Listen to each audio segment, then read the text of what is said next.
দিনের আলো তুমি ছড়িয়ে দিতে চলে গেলে মদিনায় মক্কা ছেড়ে।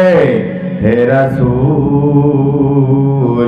তোমাকে ভুলি আমি কেমন করে, ঠিক কিনা? হাজারো ব্যথা বেদনার পরে ফিরে আসনি তুমি আপন ঘরে। দিনের আলো তুমি ছড়িয়ে দিতে চলে গেলে মদিনায় মক্কা ছেড়ে। হে রাসূল তোমাকে ভুলি আমি কেমন করে। হে রাসূল তোমাকে ভুলি আমি কেমন করে। খেয়ে না খেয়ে দিন প্রচারের কাজে নিজেকে দিয়েছ বিলিয়ে। তাই ফের কাফেরেরা চিনল না আলো, দুষ্টু ছেলেদের পিছু দিল লেলিয়ে। পাথরের আঘাতে ক্ষত বিক্ষত হয়ে সারা শরীর থেকে রক্ত ঝরে।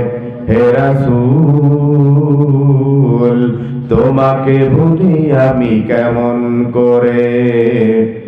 হে রাসূল তোমাকে ভুলি আমি কেমন করে। সকলে বলি মারহাবা। বাংলাদেশের ঐতিহ্যবাহী জেলা পাবনা জেলার চাটমোহর উপজেলার সেনগ্রাম ও দোদারিয়া সম্মিলিত কবরস্থানের উন্নতি কল্পে আয়োজিত আজকের এই বিশাল ওয়াজ মাহফিলের সম্মানিত সভাপতি জনাব মোহাম্মদ আবুল কালাম সরকার, সভাপতি অত্র প্রতিষ্ঠান। আছেন কে? আপনি? মাশাআল্লাহ, সকলে বলি মাশাআল্লাহ। আল্লাহ রাব্বুল আলামিন আজকে সভাপতি মহোদয়কে কবুল করুন, সকলে বলে আমিন। হায়াতে তৈয়বা সিহাতে কুল্লিয়া দান করুন, সকলে বলে আমিন। ইসলামের জন্য আল্লাহ রাব্বুল আলামিন কবুল করুন, সকলে বলে আমিন। প্রিয় উপস্থিতি, আজকের মাহফিলে বিশেষ আলোচক হিসেবে আলোচনা করেছেন হাফেজ মাওলানা মোহাম্মদ আনোয়ার হোসেন সাহেব, খতিব দোদারিয়া জামে মসজিদ ও প্রিন্সিপাল ফুরকানিয়া মাদ্রাসা অত্র প্রতিষ্ঠান। আশা করি অত্যন্ত গুরুত্বপূর্ণ আলোচনা করেছেন। আল্লাহ রাব্বুল আলামিন প্রিয় ভাইকে কবুল করুন, সকলে বলে আমিন। এবং আরো আলোচনা করেছেন সম্মানিত আলোচক আলহাজ হযরত মাওলানা মোহাম্মদ আব্দুল লতিফ যুক্তিবাদী সাহেব, লামকান ভাঙ্গুড়া পাবনা। আল্লাহ রাব্বুল আলামিন প্রিয় ভাইকে কবুল করুন, সকলে বলে আমিন। সকলে আপনাদের এলাকার কৃতি সন্তান, আমি তিনাদের সম্পর্কে জেনেছি। আল্লাহ রাব্বুল আলামিন তিনাদের কণ্ঠকে সারা দেশব্যাপী দুনিয়াব্যাপী ছড়িয়ে দেওয়ার ব্যবস্থা করে দিন, সকলে বলে আমিন। আমার ইতিপূর্বে আলোচনা করেছেন বিশেষ আলোচক হিসেবে তরুণ ওয়াইজ, বিশিষ্ট চিন্তাবিদ, সুমধুর কণ্ঠস্বর মুফতি ইমরান হোসেন আশরাফি সাহেব, মুহাদ্দিস, জামিয়া আরবিয়া দারুল উলুম মাদ্রাসা ফতুল্লাহ, ঢাকা। অত্যন্ত চমৎকার আলোচনা করেছেন। আল্লাহ রাব্বুল আলামিন প্রিয় ভাইকেও কবুল করুন, সকলে বলে আমিন। আমাকে আপনারা প্রধান বক্তা হিসেবে রেখেছেন, প্রধান আলোচক হিসেবে রেখেছেন। শুকরিয়া আপনাদের, শুকরিয়া মহান আল্লাহ রাব্বুল আলামিনের। তবে একটা কথা বলবো, আমি প্রধান আলোচকের আসনে বসেছি, সম্মানিত আসন, কিন্তু পরকালে যদি আমি জাহান্নামে যাই আমার এই প্রধান আলোচকের চেয়ারের কোনো দাম থাকবে? কোনো দাম থাকবে না, ঠিক কিনা? এই জন্য আমরা দুনিয়ার প্রধান হতে চাই না, দুনিয়ার সুখ শান্তি চাই না, দুনিয়ার আভিজাত্য চাই না, আমরা পরকালে আল্লাহর কাছে প্রধান হতে চাই, ঠিক কিনা? মনে থাকবে তো ইনশাআল্লাহ? আল্লাহ রাব্বুল আলামিন কবুল করুন, সকলে বলে আমিন।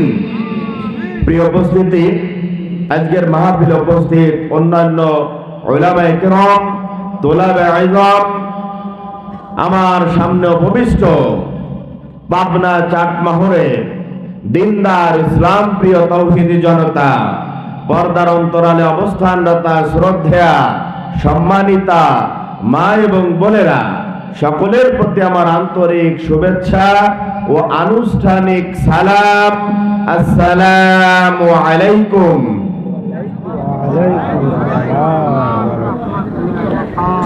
হুজুর, এবার আপনি বলেন কত পার্সেন্ট সালামের জবাব দিয়েছে? আপনি বলেন, আর কত পার্সেন্ট দেয় নাই?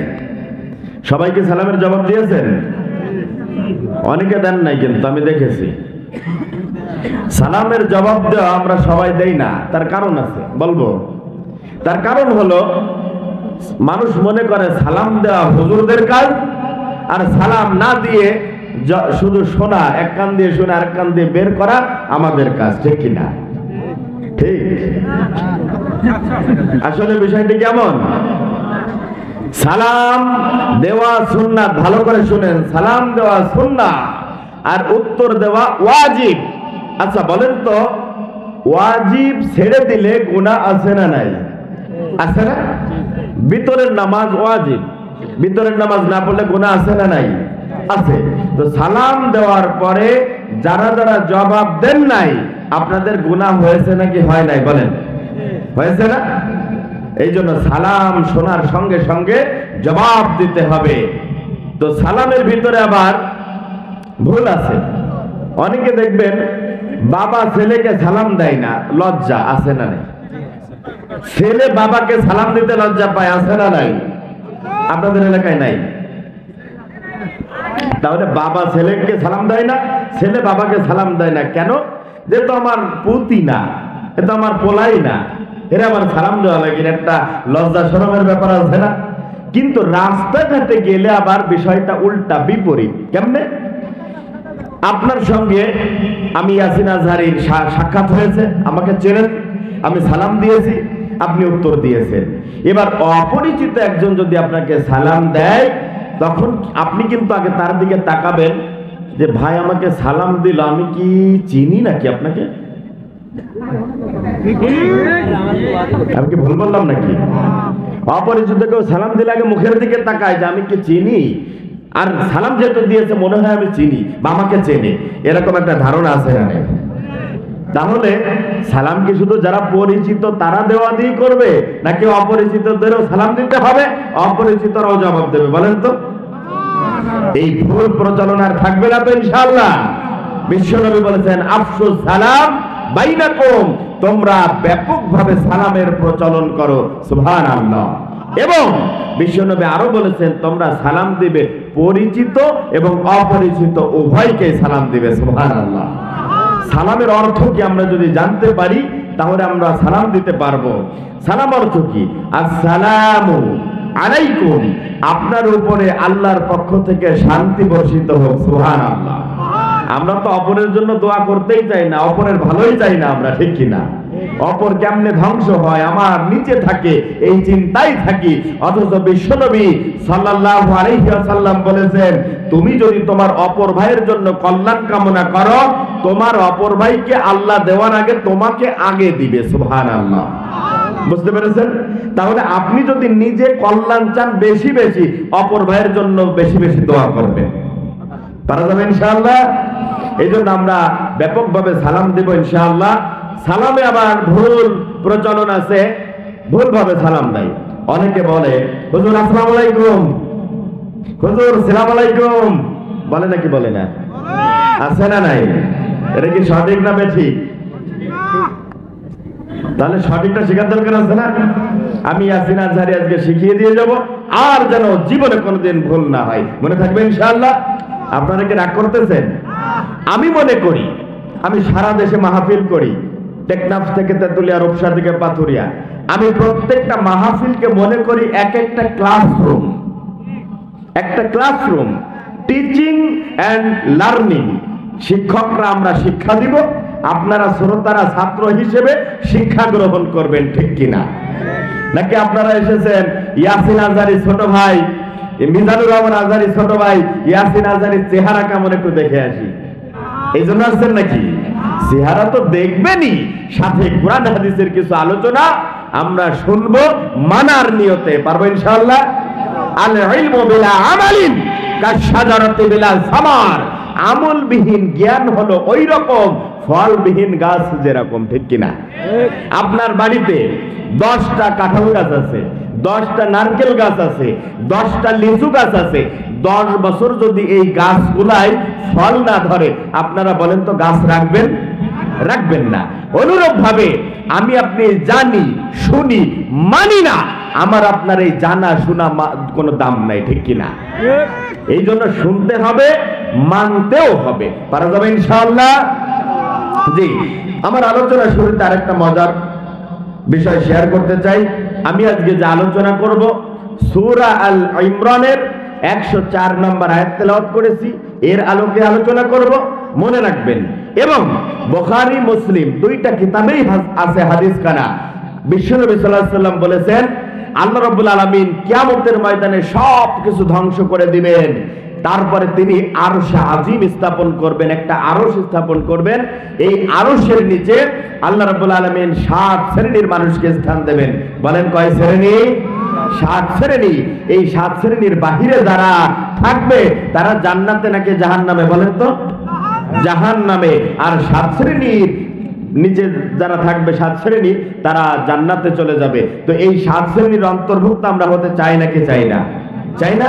তো 7 শ্রেণীর অন্তর্ভুক্ত হতে হলে আগে আমাদেরকে জানতে হবে যে 7 শ্রেণী কারা, ঠিক কিনা? তারা কি কি আমল করতে হবে। আপনারা আগে কোনোদিন শুনেছেন নাকি?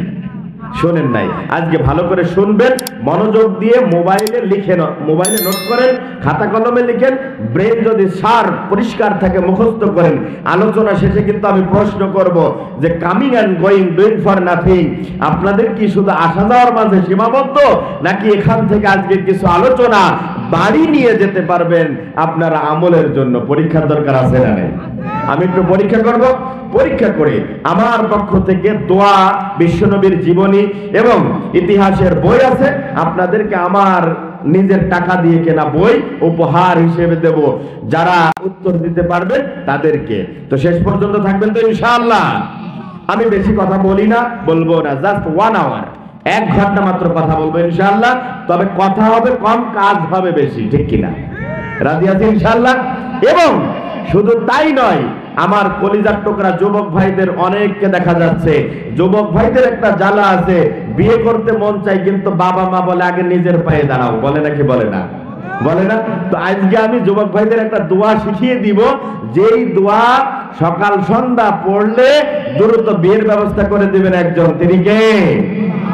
আপনারা তো জানেন, জেমতানানি দোয়া আপনারা জানেন, তারপরে অনেক দোয়া আপনারা জানেন। আজকে যুবকদের একটা দোয়া শিখাবো, দ্রুত বিবাহের দোয়া। শেষ পর্যন্ত আপনারা অপেক্ষা করবেন, লাস্টে আমি জানাবো ইনশাআল্লাহ। তো যেই কথা বলছিলাম, সালাম সঠিকভাবে একটু আপনারা আমার সঙ্গে শিখেন। বলেন আসসালামু আলাইকুম। না, আমি যে সালাম দিয়েছি আপনারা সালামটা দিবেন শুদ্ধ করে। অনেকে বলে না সালাম আলাইকুম, সিলা মালাইকুম, আসলা মালাইকুম, এরকম কি শুদ্ধ নাকি? হুজুর বলেন এটা শুদ্ধ না অশুদ্ধ? অশুদ্ধ না? তো এইটা যদি 1000 বার সালাম দেন সওয়াব হবে না গুনাহ হবে?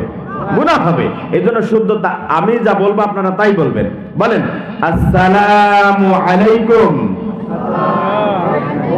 উত্তর এবার বলেন, উত্তরও ভুল বলে, ওয়ালাইকুম আসসালাম, তাড়াহুড়া, ভুল। একটু সঠিকভাবে বলেন ওয়ালাইকুমুস সালাম। জোরে জোরে, লজ্জা পাচ্ছেন নাকি? শেখার কোনো বয়স আছে? ইমাম আহমদ বিন হাম্বল রাহিমাহুল্লাহ তিনি বলেছেন মাইয়াল মিহবারা হাত্তাল মাকবারা, আমার সাথে দত কলম খাতা কলম থাকবে আমার কবর পর্যন্ত। সুবহানাল্লাহ। অর্থাৎ আমি মৃত্যু পর্যন্ত ছাত্র হয়ে মারা যেতে পারি। বিশ্বনবী বলেছেন মান সালাকা তরিকান ইয়ালতামিসু ফীহি ইলমান সাহালাল্লাহু লাহু বিহি তরিকান ইলাল জান্নাহ। তুমি যদি ছাত্র অবস্থায় মারা যাও তুমি ডাইরেক্ট জান্নাতে চলে যাবে। সুবহানাল্লাহ। আপনারা কি ইচ্ছা করতে পারেন না দাড়ি পেকে গিয়েছে, অসুবিধা কি? ছাত্র হয়ে মারা যেতে চাই, নিয়ত করা যাবে ইনশাআল্লাহ। এই জন্য আরেকবার সঠিকভাবে সালামের জবাবটা আপনারা শিখেন। ওয়া আলাইকুমুস সালাম। প্রিয় উপস্থিতি, যিনি আমাদেরকে মহান আল্লাহ রাব্বুল আলামিন এখানে আসার বসার তৌফিক দিয়েছেন, এত সুন্দর জান্নাতের বাগানে বসার তৌফিক দিয়েছেন, সেই মহান মুনিবের দরবারে নত শিরে উচ্চ আওয়াজে শুকরিয়া জ্ঞাপন করে বলছে আলহামদুলিল্লাহ রব্বানা লাকাল হামদ হামদান কাসীরান তাইয়িবান মুবারাকান ফীহি। প্রশংসা করলাম একজনের, তিনি কে? সব সময় প্রশংসা করব কার? যৌতুক নিয়ে প্রশংসা করব কার? বুঝেছেন কোন জায়গা মনোযোগ আছে আপনার? যৌতুক নিয়ে প্রশংসা করা যাবে? সমাজে যৌতুক আছে না নাই? যৌতুক দাবি করে ছেলের বাবারা, ঠিক কিনা? ছেলের বাবা যৌতুক দাবি করে, বলে আমার ছেলে ডাক্তার ইঞ্জিনিয়ার হয়েছে, 10 লাখ টাকা যৌতুক দেওয়া লাগবে। আছে না নাই? এবার মেয়ের বাবাদের কোনো দোষ নাই, নেই? মাশাআল্লাহ, অন্তত একজন বলছে আছে। কি দোষ?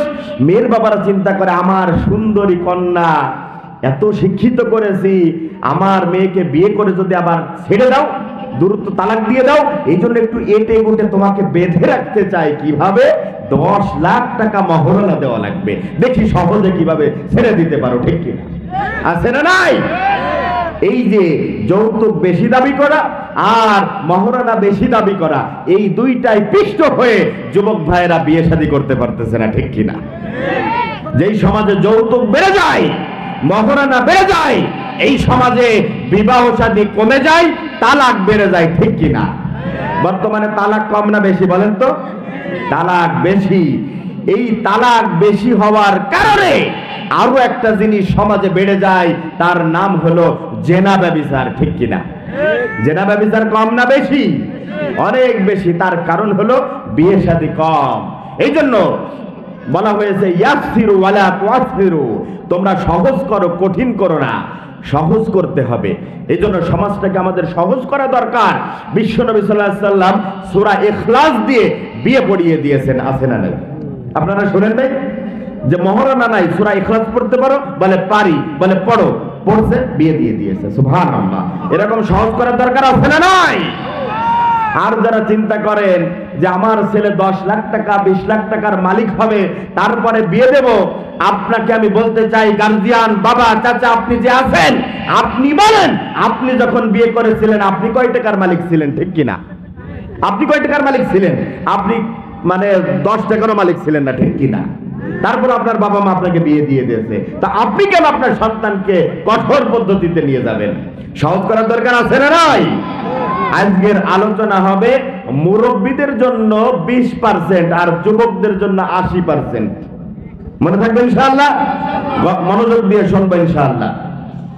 তাহলে আমি পবিত্র কুরআনুল কারীমের একটি আয়াত তেলাওয়াত করেছি, এখন থেকে মনে রাখেন। আমি লম্বা চওড়া আলোচনায় ভূমিকায় যাব না, সংক্ষিপ্ত আকারে আমি ভিতরে ঢুকব।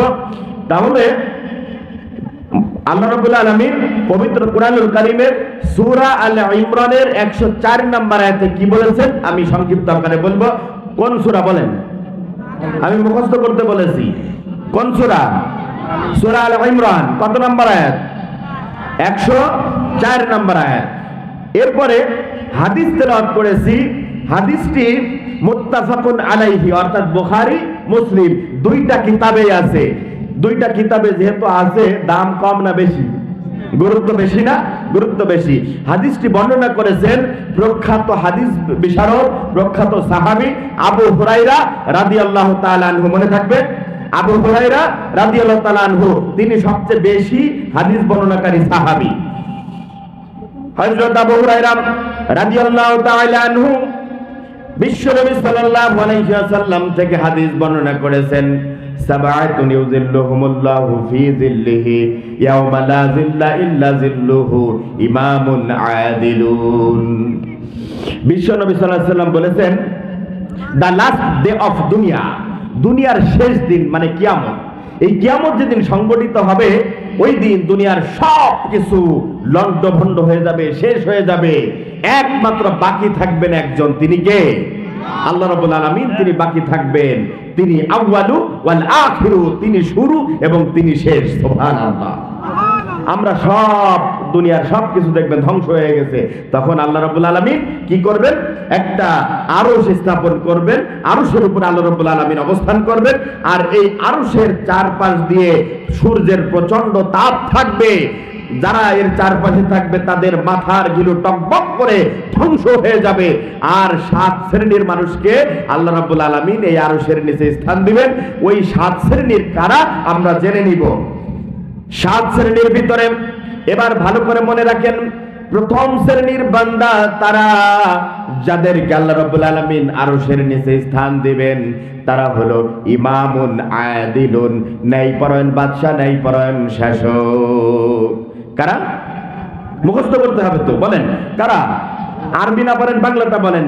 ন্যায়পরায়ণ বাদশা, ন্যায়পরায়ণ বাদশা, শাসক, তাদেরকে আল্লাহ রাব্বুল আলামিন প্রথম সারিতে রেখেছেন। সুবহানাল্লাহ। তাহলে ন্যায়পরায়ণ বাদশা, শাসক, মাতুব্বার, মেম্বার, চেয়ারম্যান, এমপি, মন্ত্রী, বাদশা, তাদের দাম কম না বেশি? বেশি না? ন্যায়পরায়ণ বাদশা, শাসক কিভাবে হতে হবে? বিশ্বনবীর সাহাবীদের থেকে শেখার দরকার আছে না নাই? বর্তমান জামানায় দেখা যায় দুনিয়ায় যত মানুষ আছে, যত রাজা বাদশা আছে, ন্যায় বেশি নাকি অন্যায় বেশি? অন্যায় বেশি না?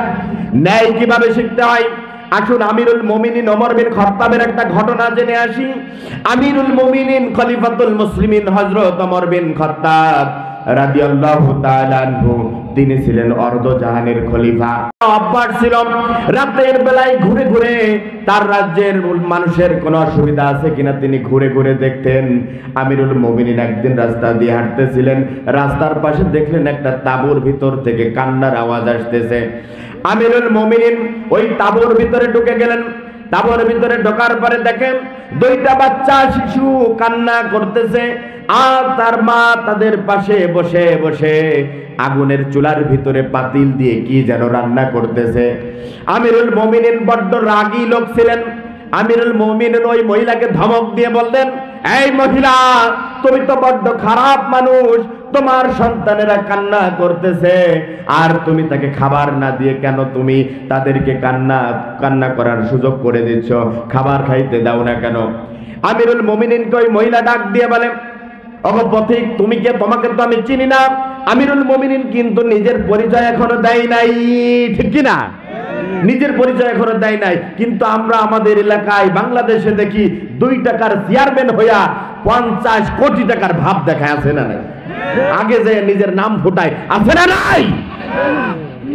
আমিরুল মুমিনিন খলিফাতুল মুসলিমিন থেকে শিক্ষা নিতে হবে, নেতা কেমন নেতা হতে হবে। আমিরুল মুমিনিন ওই মহিলাকে যখন এই কথা বলল, মহিলা বলল, ও পথিক, তুমি কে? তোমাকে তো আমি চিনি না। তবে হ্যাঁ শোনো, আমি যাইতেছিলাম বাদশার দরবারে, ওমরের দরবারে।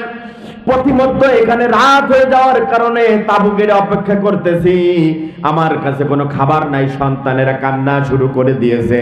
ও পথিক, আমি ওমরের কাছ থেকে খাবার নেওয়ার পরে আমার সন্তানদেরকে আমি খাওয়াতে পারবো, এর আগে আমার বাড়িতে আর কোনো খাবার নাই।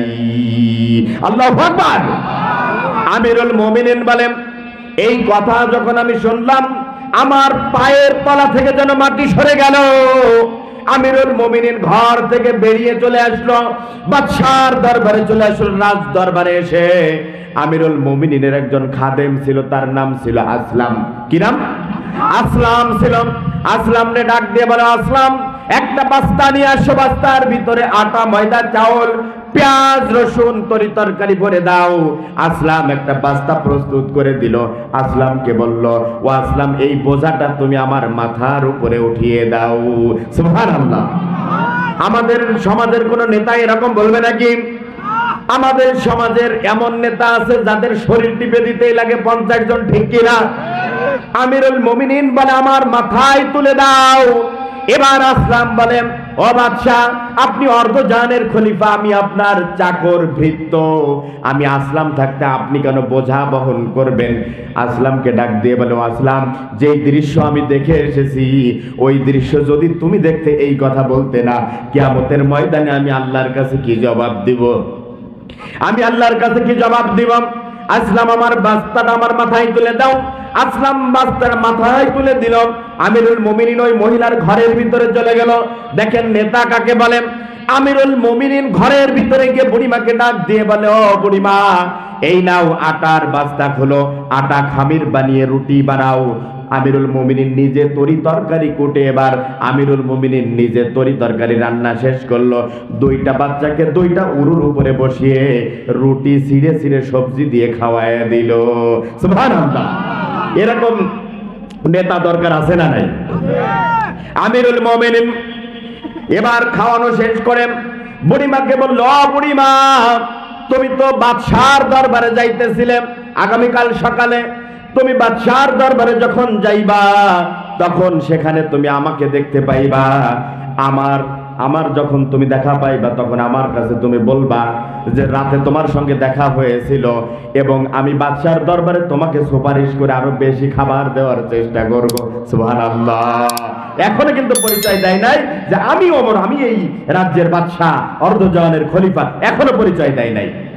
আমিরুল মুমিনিন তার রাজপ্রাসাদে চলে গেলেন। এবার ওই মহিলা সকালবেলা তার সন্তানদের নিয়ে রাজপ্রাসাদে যখন চলে গেল, এবার যাওয়ার পরে ওই মহিলা এই সিংহাসনের দিকে তাকিয়ে দেখে রাতের আধারে যেই যুবক তার ঘরের ভিতরে খোঁজ নিয়েছিল, খাবার নিয়ে গিয়েছিল, ওই যুবকেই সিংহাসনের চেয়ারে বসে আছে। সুবহানাল্লাহ। এবার ওই মহিলা ভয় পেয়ে গিয়েছে, বুড়িমা ভয় পেয়ে গিয়েছে। আরে আমি তো আমিরুল মুমিনকে চিনতে পারি না, আমি চিনতে পারলে তো তাকে কষ্ট দিতাম না, বড্ড অন্যায় করে ফেলেছি। এবার আমিরুল মুমিনের কাছে চলে গিয়েছে, বাদশার নিকটে চলে এসেছে, দুহাত করো জোরে আমিরুল মুমিনকে বলে, ইয়া আমিরুল মুমিনিন খলিফাতুল মুসলিমিন, আপনি আমাকে মাফ করে দিবেন, গতকাল রাতে আপনাকে তো আমি চিনতে পারি নাই। আপনাকে আমি চিনতে পারলে কোনোদিনও আপনাকে আমি কষ্ট দিতাম না, আপনাকে আমি সম্মান করতাম, শ্রদ্ধা করতাম। এবার আমিরুল মুমিনিন ডাক দিয়ে বলো, গো মা, উল্টা দোয়া আপনি করবেন না, কেননা আপনি এই দরবারে আসার পূর্বে আপনার কাছে খাবার পৌঁছে দেওয়ার দায়িত্ব ছিল আমি খলিফা ওমরের, ঠিক কিনা? আমি খলিফার দায়িত্ব ছিল, আমি কেন আপনাকে আগে পৌঁছায় দিতে পারি নাই? এই জন্য আপনার সন্তানেরা কান্না করেছে, অভুক্ত ছিল, ক্ষুধার্ত ছিল।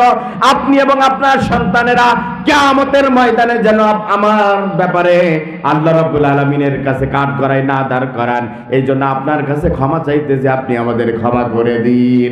সুবহানাল্লাহ। এমন নেতার দরকার আছে না নাই? কিন্তু বর্তমান আমরা এমন নেতা দেখতে পাই, জনগণকে দেওয়া তো দূরের কথা, বস্তা বস্তা চাউল পানির ভিতরে ফেলে দেয় এবং বড় বড় সয়াবিনের তেল খাতের নিচে লুকিয়ে রাখে। আছে না নাই? এরকম নেতা বুঝি নাই?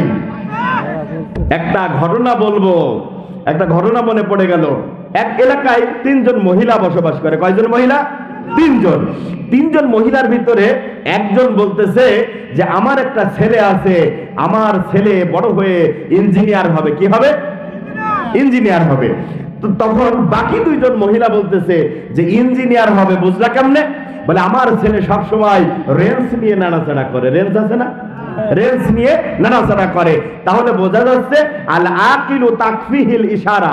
আরবিতে একটা প্রবাদ আছে হুজুর, যে আল আকিলু তাকফিহিল ইশারা, ইশারা দিয়ে অনেক কিছুর ইঙ্গিত বোঝানো যায়, ঠিক কিনা? তো অনুরূপ ভাবে রেঞ্জ নিয়ে নাড়াচাড়া করে, তার মানে বোঝা যায় একজন ইঞ্জিনিয়ার হবে। এবার 2 নাম্বার মহিলা, সে বলতেছে তোমার ছেলে ইঞ্জিনিয়ার হবে বুঝলাম, আমার ছেলে কি হবে বলবো? বলে বলো। বলে আমার ছেলে বড় হয়ে ডাক্তার হবে। কি হবে? ডাক্তার হবে। বলে বুঝলা কেমনে? বলে আমার ছেলে সব সময় এই খাতা কলম নিয়ে লেখালেখি করে, তাহলে প্রেসক্রিপশন করবে, আমার মনে হয় আমার ছেলে ডাক্তার হবে। বড় বড় 2টা পদবী, ডাক্তার ইঞ্জিনিয়ার শেষ, ঠিক কিনা? আমরা তো মনে করি, অনেকে গর্ব করে বলে না, তোমার ছেলে কি করে? আমার ছেলে ডাক্তার, আমার ছেলে ইঞ্জিনিয়ার, গর্ব করে বলে না, কি বলে না? ডাক্তার ইঞ্জিনিয়ার হয়েছে, এক শব্দ কোরআন পড়তে পারে না, আছে না নাই? আমাদের সমাজের অভিভাবকরা তাদের সন্তানদের কিভাবে ক্যারিয়ার লেখাপড়া করতে হবে এটা শিক্ষা দেয়, তার ঈমান এবং চরিত্র ঠিক আছে কিনা দেখে না, ঠিক কিনা? তাহলে লেখাপড়া আগে না ঈমান আর চরিত্র আগে? ঈমান এবং চরিত্র আগে শিক্ষা দিয়ে ডাক্তার যদি হয় সর্বশ্রেষ্ঠ ডাক্তার হবে, ঠিক কিনা? ইঞ্জিনিয়ার হলে সর্বশ্রেষ্ঠ ইঞ্জিনিয়ার হবে, ঠিক কিনা মুসলমান ভাইরা আমার, বাবুজিরা আমার? এবার 3 নাম্বার মহিলা আছে। 3 নাম্বার মহিলা চিন্তা করতেছে, ডাক্তার ইঞ্জিনিয়ার দুইটা বড় বড় ডিগ্রি শেষ হয়ে গিয়েছে, আমারও তো একটা ছেলে আছে, আমার ছেলের ব্যাপারে কি বলা যায়? দুইজনের উপরে যাওয়ার দরকার আছে না নাই?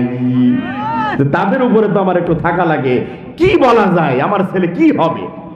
এবার ওই মহিলা বলতেছে, এই আমার ছেলে বড় হয়ে কি হবে জানো? বলে যে কি হবে বলো?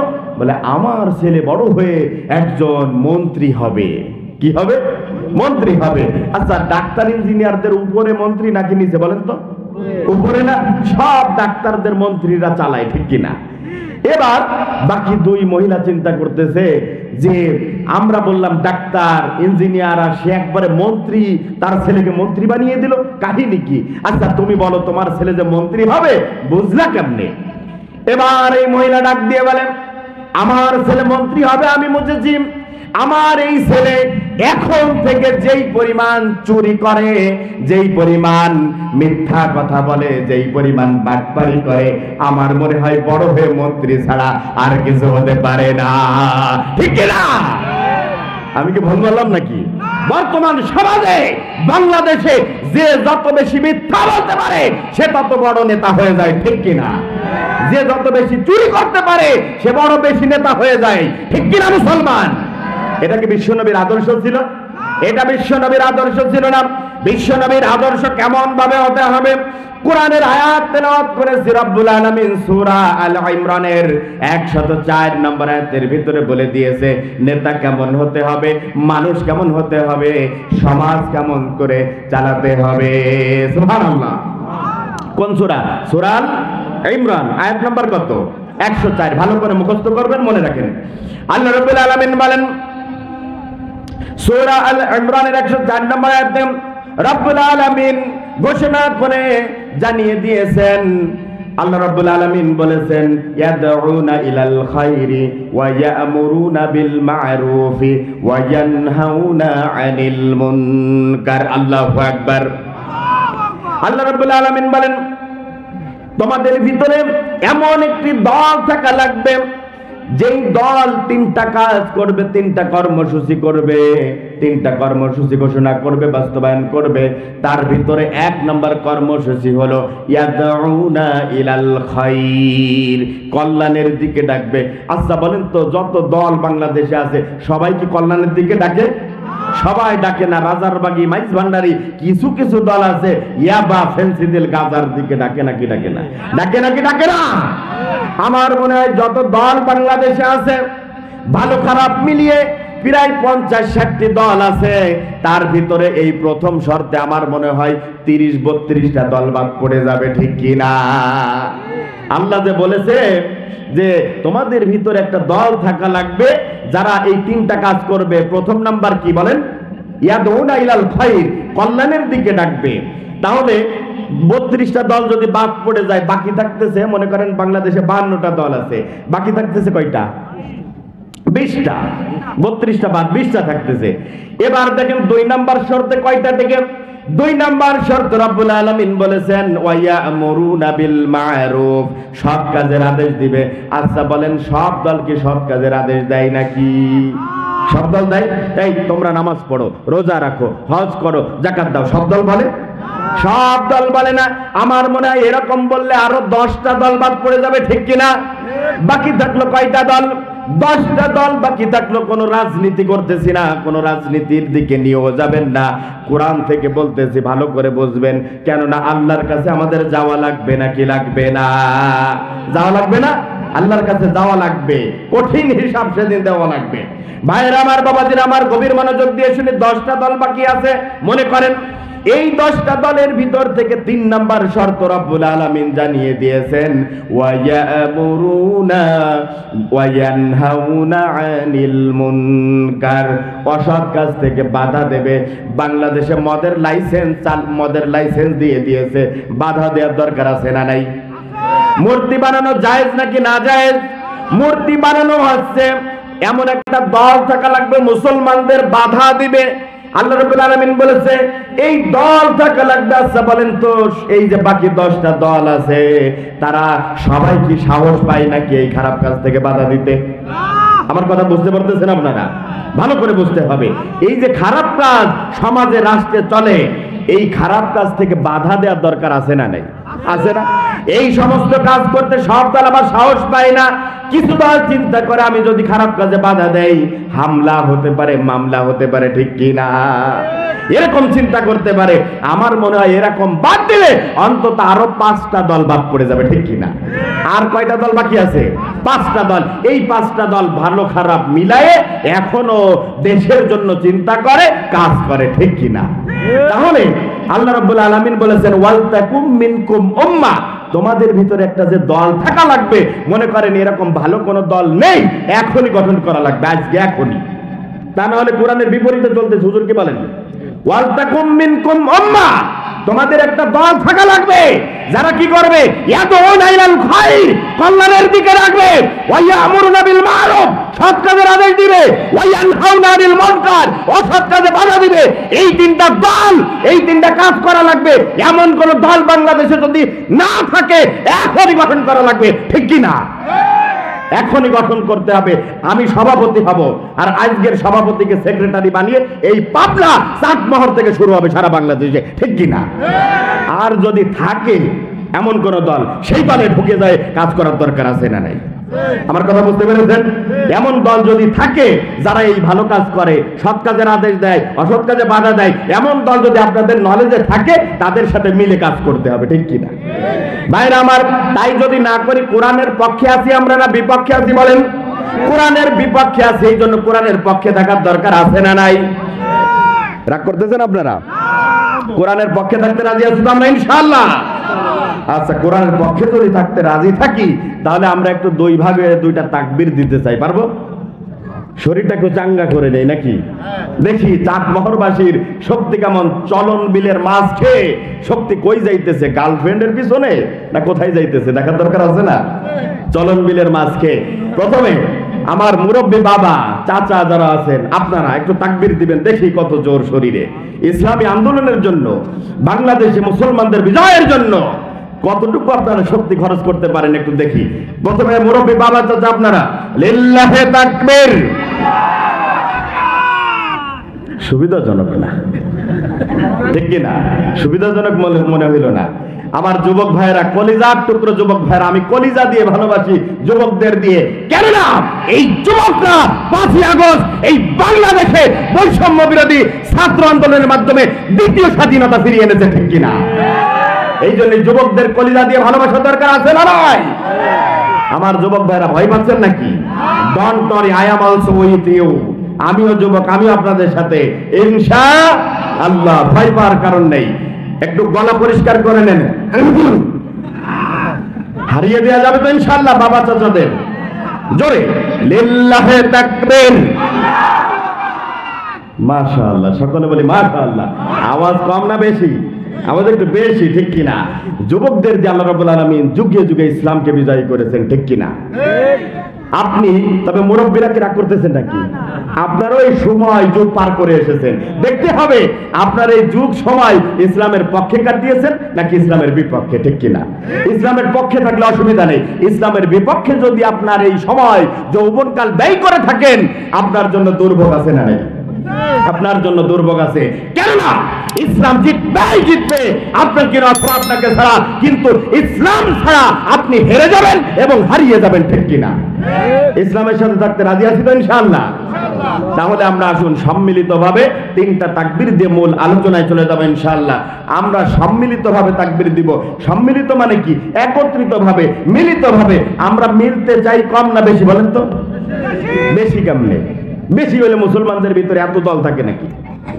হিন্দু বৌদ্ধ খ্রিস্টান ভিন্ন ধর্মী ঐক্য পরিষদ বাংলাদেশে আছে না নাই? আপনারা জানেন না কিছু? হিন্দু বৌদ্ধ খ্রিস্টান ঐক্য পরিষদ। কেন রে ভাই, আমরা মুসলমানরা কি দোষ করলাম? ঐক্য পরিষদ করবা সবাই মিলেমিশে থাকার জন্য, ঠিক কিনা? কোনো ঝামেলা যাতে না হয় দেশে, সবাই শান্তিতে সাম্প্রদায়িক সম্প্রীতি মিলেমিশে থাকবো। তা আমাদের মুসলমানদের বাদ দিলা কেন? আমরা তোমাদের কি পাকা ধানে বই দিয়েছি নাকি? এই হিন্দু ভাইরা বাংলাদেশে একটি সংগঠন করেছে ইসকন নামে। আপনারা শুনেছেন নাকি শুনেন নাই? শুনেছেন না? ইসকন নামে সংগঠন করেছে। এই ইসকন সংগঠনের 7 জন অ্যাডভোকেট সদস্য আমাদের কলিজার টুকরো অ্যাডভোকেট ভাই সাইফুল ইসলাম আলিফ ভাই চট্টগ্রাম তাকে জবাই করে হত্যা করেছে। শুনেন না আপনারা? আমরা কঠোরভাবে হুঁশিয়ার করতে চাই, আমরা বাংলাদেশের মানুষ, বাংলাদেশের মুসলমান, হিন্দু বিরোধী না। কিন্তু যেই সমস্ত হিন্দু বাংলাদেশকে সেকেন্ড ল্যান্ড মনে করে, দ্বিতীয় দেশ মনে করে, আমরা ওই সকল হিন্দু বিরোধী, ঠিক কিনা মুসলমান? বাংলাদেশে খাইবা, পড়বা, ইনকাম করবা, মামু বাড়ি দিল্লি গিয়ে তুমি পাইতারা করবা, দালালি করবা, এটা মেনে নেবা? বুঝতে কষ্ট হচ্ছে আপনাদের? বাংলাদেশে ইনকাম করবা, খাইবা, পড়বা, আর ইন্ডিয়া মামু বাড়ি তুমি তোমার প্রধান দেশ, আর বাংলাদেশে সেকেন্ড ল্যান্ড মানে দ্বিতীয় ভূমি মনে করবা তুমি। এটা কি মুসলমান মেনে নেবে? বাংলাদেশের মানুষ মেনে নেবে? এরকম আমরা হিন্দু বিরোধী না, কিন্তু যারা এরকম করবে আমরা সেই হিন্দু বিরোধী। বাংলাদেশকে সেকেন্ড ল্যান্ড মনে করে, আমি তীব্র ভাষায় বলতেছি আমরা ওই সকল হিন্দু বিরোধী। সুতরাং বাংলাদেশের হিন্দু ভাইরা আপনারা সাবধান হয়ে যান। আপনারা বাংলাদেশের মানুষ, বাংলাদেশে বসবাস করবেন, আমরা বাংলাদেশের মানুষ, আমরা মুসলমানরা বসবাস করব। কিন্তু ভারতের দালালি যারা করবে এই বাংলার জমিন থেকে উৎখাত করা হবে তাদের, ঠিক কিনা? বাংলাদেশের নিউজ দেখেছেন? গত কয়েকদিনে তারা মনে হচ্ছে বাংলাদেশের সঙ্গে একটা যুদ্ধ লাগিয়ে দিবে। আমরা কি করেছি? ইন্ডিয়ার কোনো ক্ষতি করেছি? আমরা কোনো ক্ষতি করিনি। ইন্ডিয়া মুসলমানদেরকে যেইভাবে মারতেছে, আর বাংলাদেশের হিন্দুরা মামু বাড়ি থাকার মতো থাকে, ঠিক কিনা? মামু বাড়ি মায়ের কোলের থাকার মতো থাকে, আদর যত্নে আমরা কিচ্ছু বলি না। তারপরও এই হিন্দুদের বেশি তেল হয়ে গিয়েছে অনেকের, ঠিক কিনা? আমার কথা ভালোভাবে বুঝতে হবে। আমরা হিন্দুদের বিরোধী না, তাদের দেশ তারা থাকবে, কিন্তু ইন্ডিয়ার দালালি যারা করবে তারা বাংলাদেশের হতে পারে না, ঠিক কিনা? ভাইরা আমার, বাবাজিরা আমার, তাহলে বাংলাদেশে আমাদের মুসলমানদের ভিতর অন্তত ইউনিটি করার দরকার আছে না নাই? তারা করে করুক, হিন্দু বৌদ্ধ খ্রিস্টান করে করুক, অসুবিধা নেই। কিন্তু আমরা মুসলমানরা অন্তত ইউনিটি হয়ে একজন হতে পারি। গাজওয়া হিন্দের ডাক যদি চলে আসে, আমরা ওই দিন প্রস্তুত আছি তো ইনশাআল্লাহ? নাকি ভয় পাচ্ছেন? ভয় পাওয়ার দরকার নেই। আমরা সবাই যেন মিলতে পারি। অনেকে আছে দ্বন্দ্ব, আলিয়ারা বলে কওমিরা জাহান্নামী, কওমিরা বলে আলিয়ারা জাহান্নামী, আছে না নাই? দ্বন্দ্ব আছে না নাই? পাশে চেয়ারম্যান সাহেব বসে আছে, জেনারেল মানুষ, তিনি চিন্তা করতেছে আলিয়া কওমিয়া দুই দল, জান্নাত জাহান্নাম, ভাগ শেষ, আমি চেয়ারম্যান কই যাইতাম? আছে না নাই? আছে না? আলেমে আলেমে বিভেদ আজ, জালেমে জালেমে দোস্তি, আলেমে আলেমে বিভেদ আজ, জালেমে জালেমে দোস্তি, পথের ঠিকানা জানা নেই কারো, কে কোথায় পাবে স্বস্তি, কে কোথায় পাবে স্বস্তি, ঠিক কিনা? আলেমে আলেমে বিভেদ আজ, জালেমে জালেমে দোস্তি, পথের ঠিকানা জানা নেই কারো, কে কোথায় পাবে স্বস্তি, কে কোথায় পাবে স্বস্তি, সালাতে দুহাত কোথায় বাঁধবে না ভিড় উপরে বুকে, আমিন বলবে চুপি সারে নাকি সজোরে আওয়াজ ফুকে, আছে না নাই? এই ছোটখাটো বিষয় নিয়ে দ্বন্দ্ব করতে করতে মুসলমানরা শেষ, খান খান হয়ে গিয়েছে। আমাদের মিলে একসাথে থাকার দরকার আছে না নাই? বিশ্বনবী বলেছেন আল মুসলিমু কামাসালিল জাসাদিল ওয়াহিদ। বিশ্বনবী বলেছেন দুনিয়ার সব মুসলমান একটা দেহের ন্যায়। ফিলিস্তিনি মুসলমানরা মাইর খাইলে আমাদের কলিজায় ব্যথা লাগে নাকি লাগে না? ব্যথা যদি লাগে বুঝবো ঈমান আছে, ব্যথা না লাগলে বুঝবো ঈমান নাই, ঠিক কিনা? ভাইরা আমার, বাবাজিরা আমার, তাহলে আমরা আসুন মিলে সম্মিলিতভাবে 3টা তাকবীর দিয়ে মূল আলোচনায় চলে যাব। রাগ করতেছেন আপনারা? সর্বশক্তি দিয়ে আল্লাহর জন্য তাকবীর দেওয়া যাবে তো ইনশাআল্লাহ? মুসা নবী যখন ফেরাউনকে দাওয়াত দিয়েছিল, ফেরাউন বলেছিল আনা রাব্বুকুমুল আ'লা, আমি সবচেয়ে বড় রব, নাউযুবিল্লাহ বলেছে না? আমরা কি বলি নামাজে? আল্লাহু আকবার, মানে কি আল্লাহ সবচেয়ে বড়, আর ফেরাউন বলেছিল আমি সবচেয়ে বড়। নাউজুবিল্লাহ। ফেরাউন বড় না আল্লাহ বড়? ফেরাউন রে আল্লাহ রাব্বুল আলামিন পানির ভিতরে লোহিত সাগরে চুবায় মারছে না? ফেরাউনটা দেখছেন আপনারা? আমি তো দেখে আসছি। কয় হাত লম্বা বলেন? আমি নিজের চোখে দেখে এসেছি, মিশরে যখন পড়তে গিয়েছি ফেরাউনকে দেখে এসেছি। আপনারা বলেন কয় হাত লম্বা? জি 4 হাত। মাশাআল্লাহ, তুমি তো আমার ওয়াজে শুনছো মনে হয়। কয় হাত? 4 হাত। জানার দরকার আছে না? মিশরের ন্যাশনাল মিউজিয়াম, মিশরের জাতীয় জাদুঘরে এখনো এই ফেরাউন সংরক্ষিত রয়েছে। সুবহানাল্লাহ। এই ফেরাউনকে সংরক্ষণ করেছেন কে? আল্লাহ রাব্বুল আলামিন বলেছেন فَالْيَوْمَ نُنَجِّيكَ بِبَدَنِكَ لِتَكُونَ لِمَنْ خَلْفَكَ آيَةً। আল্লাহ রাব্বুল আলামিন বলেন, ও ফেরাউন, আমি তোমার লাশকে সংরক্ষণ করে রাখবো পরবর্তী জামানার মানুষদের জন্য নিদর্শন হিসেবে। ঠিক কি না? নিদর্শন হিসেবে সংরক্ষণ করে রেখেছে আল্লাহ রাব্বুল আলামিন। কিন্তু এই ফেরাউন থেকে যদি কেউ শিক্ষা না নেয় তার জন্য দুর্ভোগ আছে না নাই? আছে না? এই জন্য আল্লাহু আকবার তাকবীর দিতে কি আপনারা ভয় পান নাকি? আল্লাহ বড় এটা বলতে আপনারা ভয় পান নাকি? কোন মুসলমান আল্লাহ বলতে ভয় পায় না। কেননা এই আল্লাহু আকবার তাকবীর আমি ইয়াসিন আজহারীর একার কোনো কথা নয়। এই আল্লাহু আকবার তাকবীর আজকের মাহফিলের সভাপতি সাহেবের একার কোনো কথা নয়। এই আল্লাহু আকবার তাকবীর বাংলাদেশের প্রধান উপদেষ্টা ডক্টর ইউনূসের একার কোনো কথা নয়। এই আল্লাহু আকবার তাকবীর বাইতুল মুকাররমের খতিব সাহেবের একার কোনো কথা নয়। এই আল্লাহু আকবার তাকবীর ফিলিস্তিনের প্রেসিডেন্টের একার কথা নয়। এই আল্লাহু আকবার তাকবীর কাবার ইমামের একার কথা নয়। এই আল্লাহু আকবার তাকবীর হলো সারা বিশ্বের যত মুমিন মুসলমান আছে সবার হৃদয়ের ধ্বনি। ঠিক কিনা? এই তাকবীর দিতে মুসলমান ভয় পেতে পারে? তাহলে একটু উচ্চ আওয়াজ দিয়ে 3টা তাকবীর দিয়ে মূল আলোচনায় চলে যাব সকলে। লিল্লাহি তাকবীর, লিল্লাহি তাকবীর, লিল্লাহি তাকবীর।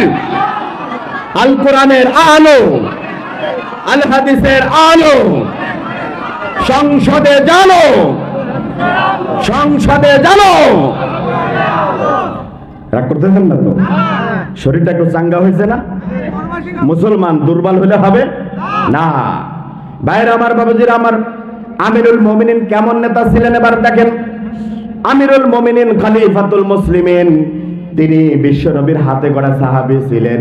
তিনি রাতের আধারে ঘুরে ঘুরে প্রজাদের খোঁজ নিয়েছে নাকি? নাই নিয়েছে না? এরকম আমাদের হওয়ার দরকার আছে না নাই?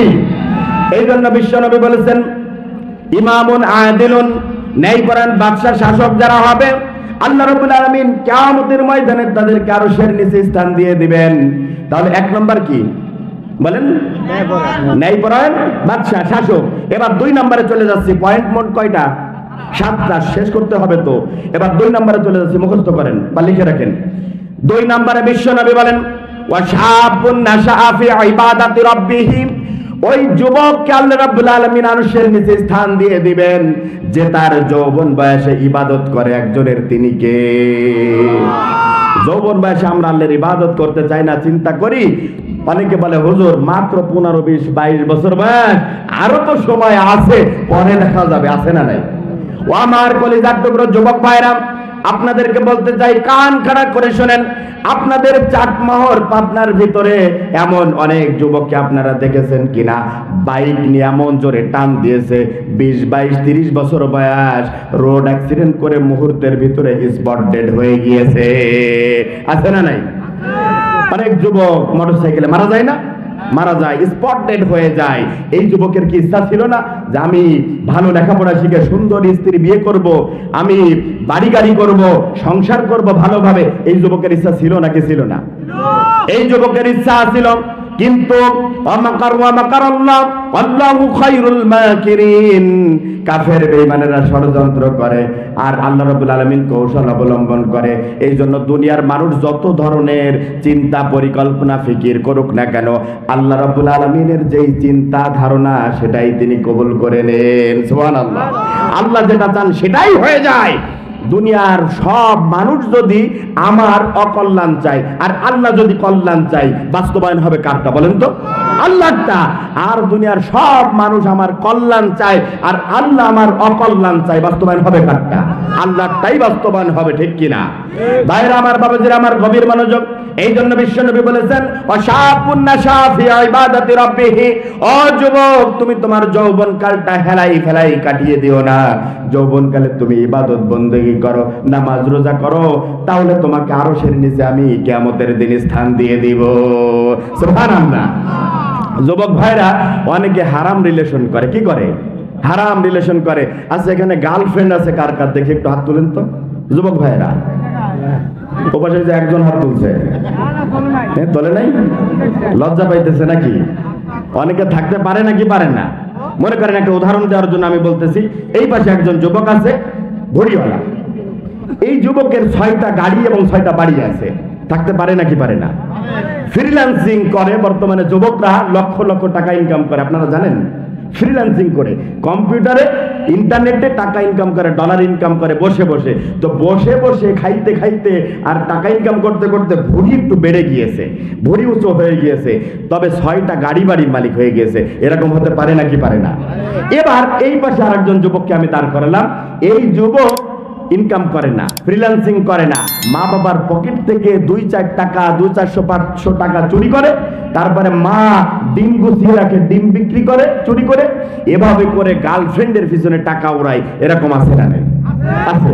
অনেক এরকম টাকা পয়সা চুরি করে নিয়ে গার্লফ্রেন্ডের পিছনে উড়ায়। এবং এই যুবক কি করে ভালো করে বোঝেন। এই যুবক গার্লফ্রেন্ড নিয়ে ব্যস্ত থাকে, এবং গার্লফ্রেন্ড তার সামনে তো নিজেকে প্রমাণ করতে হবে যে মুই কি হলুরে, আমার দেহ কত সুন্দর, তা না হলে তার আমাকে প্রস্তাব দেয় নাই, আমাকে ভালোবাসে নাই, ঠিক কিনা?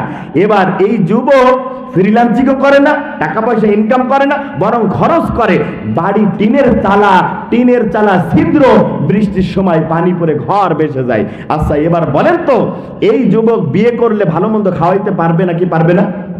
এবার এই যুবক বিয়ে করলে ভালো মন্দ খাওয়াইতে পারবে? সংসার টিকবে? টিকবে না। এবার আমার প্রশ্ন, এখানে আপনারা আমার সামনে যারা আছেন, বাবা, চাচা, আপনাদের যাদের মেয়ে বিবাহ উপযুক্ত আছে, আপনাদেরকে যদি বলি দ্য চয়েস ইজ ইয়োর্স, আপনার পছন্দ কোনটা? এই 2 যুবকের কোনটাকে আপনার জামাই হিসেবে চয়েস করবেন বলেন? ডান পাশে, ঠিক কিনা? ভড়িওয়ালাটা। মুরব্বী বলেছে ভড়িওয়ালাটা। কেননা মেয়ের বাবারা চাইবে কি, যে আমার সন্তান যেন থাকে দুধে ভাতে, ঠিক কিনা? তোমার 6 প্যাক। এই যুবক কি করেছে? ওই গার্লফ্রেন্ডের সামনে নিজেকে প্রমাণ করার জন্য জিম করেছে। 6 প্যাক, 6টা ভাঁজ পড়ে গিয়েছে শরীরে। 6 প্যাক কাকে বলে? 6টা ভাঁজ এই শরীরে। তো এই যুবক 6টা গাড়ি বাড়ির মালিক, আর এই যুবক 6টা ভাঁজের মালিক, আর কিছু না, 6টা ভাঁজের মালিক। আচ্ছা বলেন, তাহলে যুবক ভাইরা উত্তর পেয়েছেন?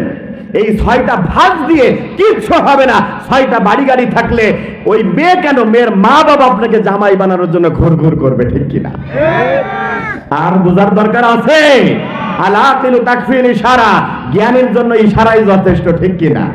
এবার বই খাতার পিছনে ছুটতে হবে, লেখাপড়া করতে হবে, নিজের ক্যারিয়ার সুন্দর করতে হবে, তার পাশাপাশি নিজের চরিত্রকে উত্তম চরিত্রবান করতে হবে, ঠিক কিনা?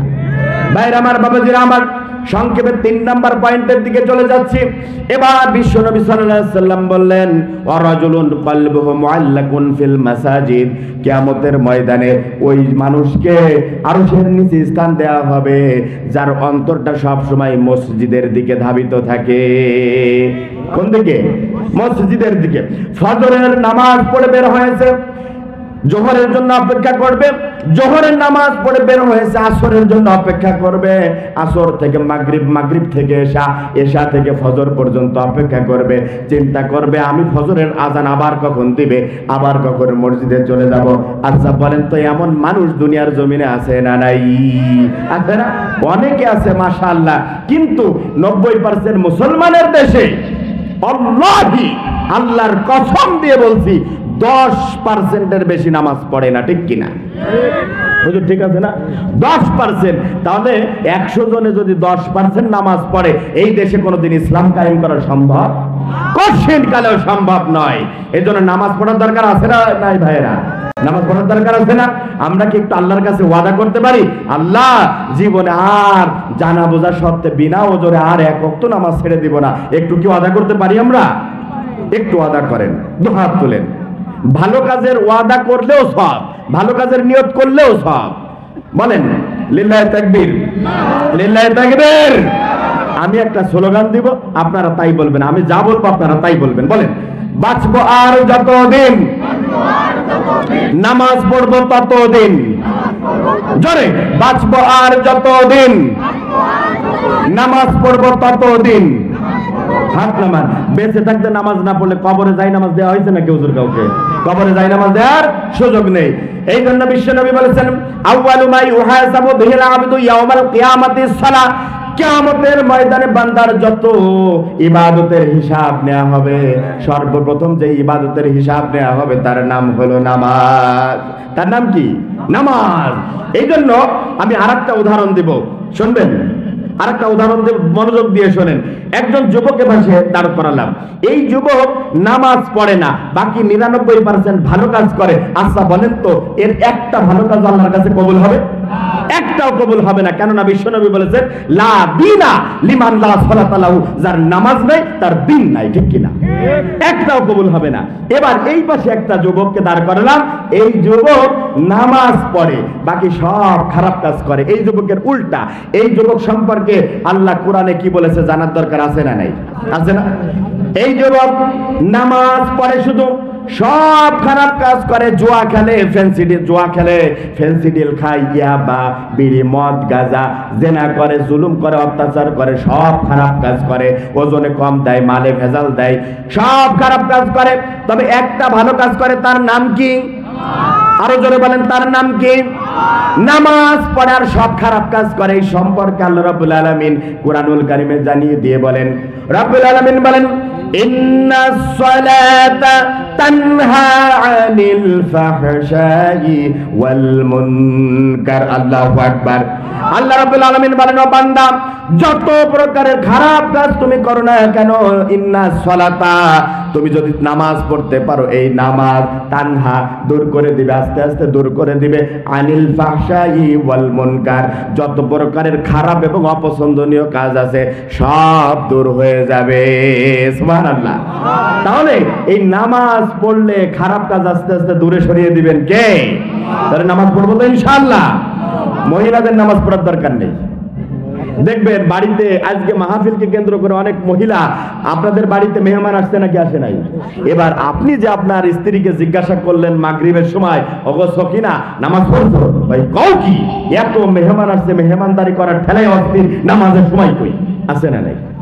এরকম নামাজ বাদ দেয়, আছে না নাই? আচ্ছা বলেন তো, নামাজ আগে না কাজ আগে? নামাজ কে বলো না কাজ আছে, কাজকে বলো আমার নামাজ আছে, ঠিক কি না? নামাজকে বলো না কাজ আছে, কাজকে বলো আমার নামাজ আছে। নামাজ বিহীন পরপারে কি জবাব দিবে তুমি প্রভুর কাছে, ঠিক কি না? নামাজ পড়তে হবে। বাড়িতে মেহমান আসছে, মহিলা মেহমান, আজান দিয়েছে, বলবেন যাই নামাজ বিছিয়ে দিবেন, বলবেন মা, বোন, চাচি ওযু করে নামাজ পড়ে নেন, ঠিক কিনা? এবার পুরুষ মেহমান আসছে, আজান দিয়েছে, বলবেন বাবা, ভাই, চাচা, বন্ধু, এই যে বাথরুম, ওয়াশরুম, যাও ওযু করো, ওযু করে মসজিদে নিয়ে চলে যাবেন। পারা যাবে ইনশাআল্লাহ? এভাবে আমাদের নিজেদেরকেই সমাজ পরিবর্তনের দায়িত্ব নিতে হবে, ঠিক কিনা? ভাইরা আমার, বাবাজিরা আমার, এই জন্য বিশ্বনবী বলেছেন, ওয়ারাজুলুন কলবুহু মুআল্লাকুন ফিল মাসাজিদ।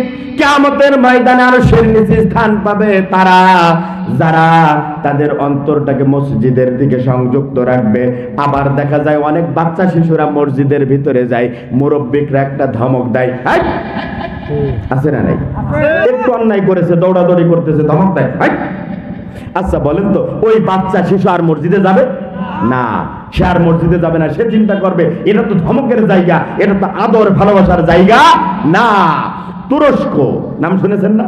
এই তুরস্কের বিভিন্ন মসজিদের গায়ে লেখা থাকে, আপনার মসজিদের ভিতরে কাতারের, নামাজের কাতারের পিছন থেকে আপনি যদি বাচ্চাদের কিচির মিচির, চেঁচামেচির আওয়াজ যদি আপনি না শুনতে পান, আপনার নেক্সট জেনারেশন, পরবর্তী প্রজন্ম নিয়ে আপনি ভয়ে থাকুন। কেননা তারা মুসলমান হবে না, মুসল্লি হবে না, নামাজি হবে না, তারা বাঁশবাগানে গিয়ে ইয়াবাখোর, ফেন্সিডিল খোর হবে, ঠিক কিনা?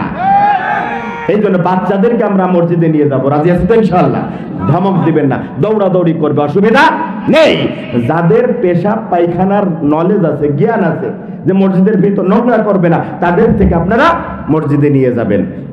কেননা বিশ্বনবী বলেছেন, কুল্লু মাউলুদিন ইউলাদু আলাল ফিতরা ফাআবাওয়াহু ইউহাউইদানিহি আও ইউনাসসিরানিহি আও ইউমাজ্জিসানিহি।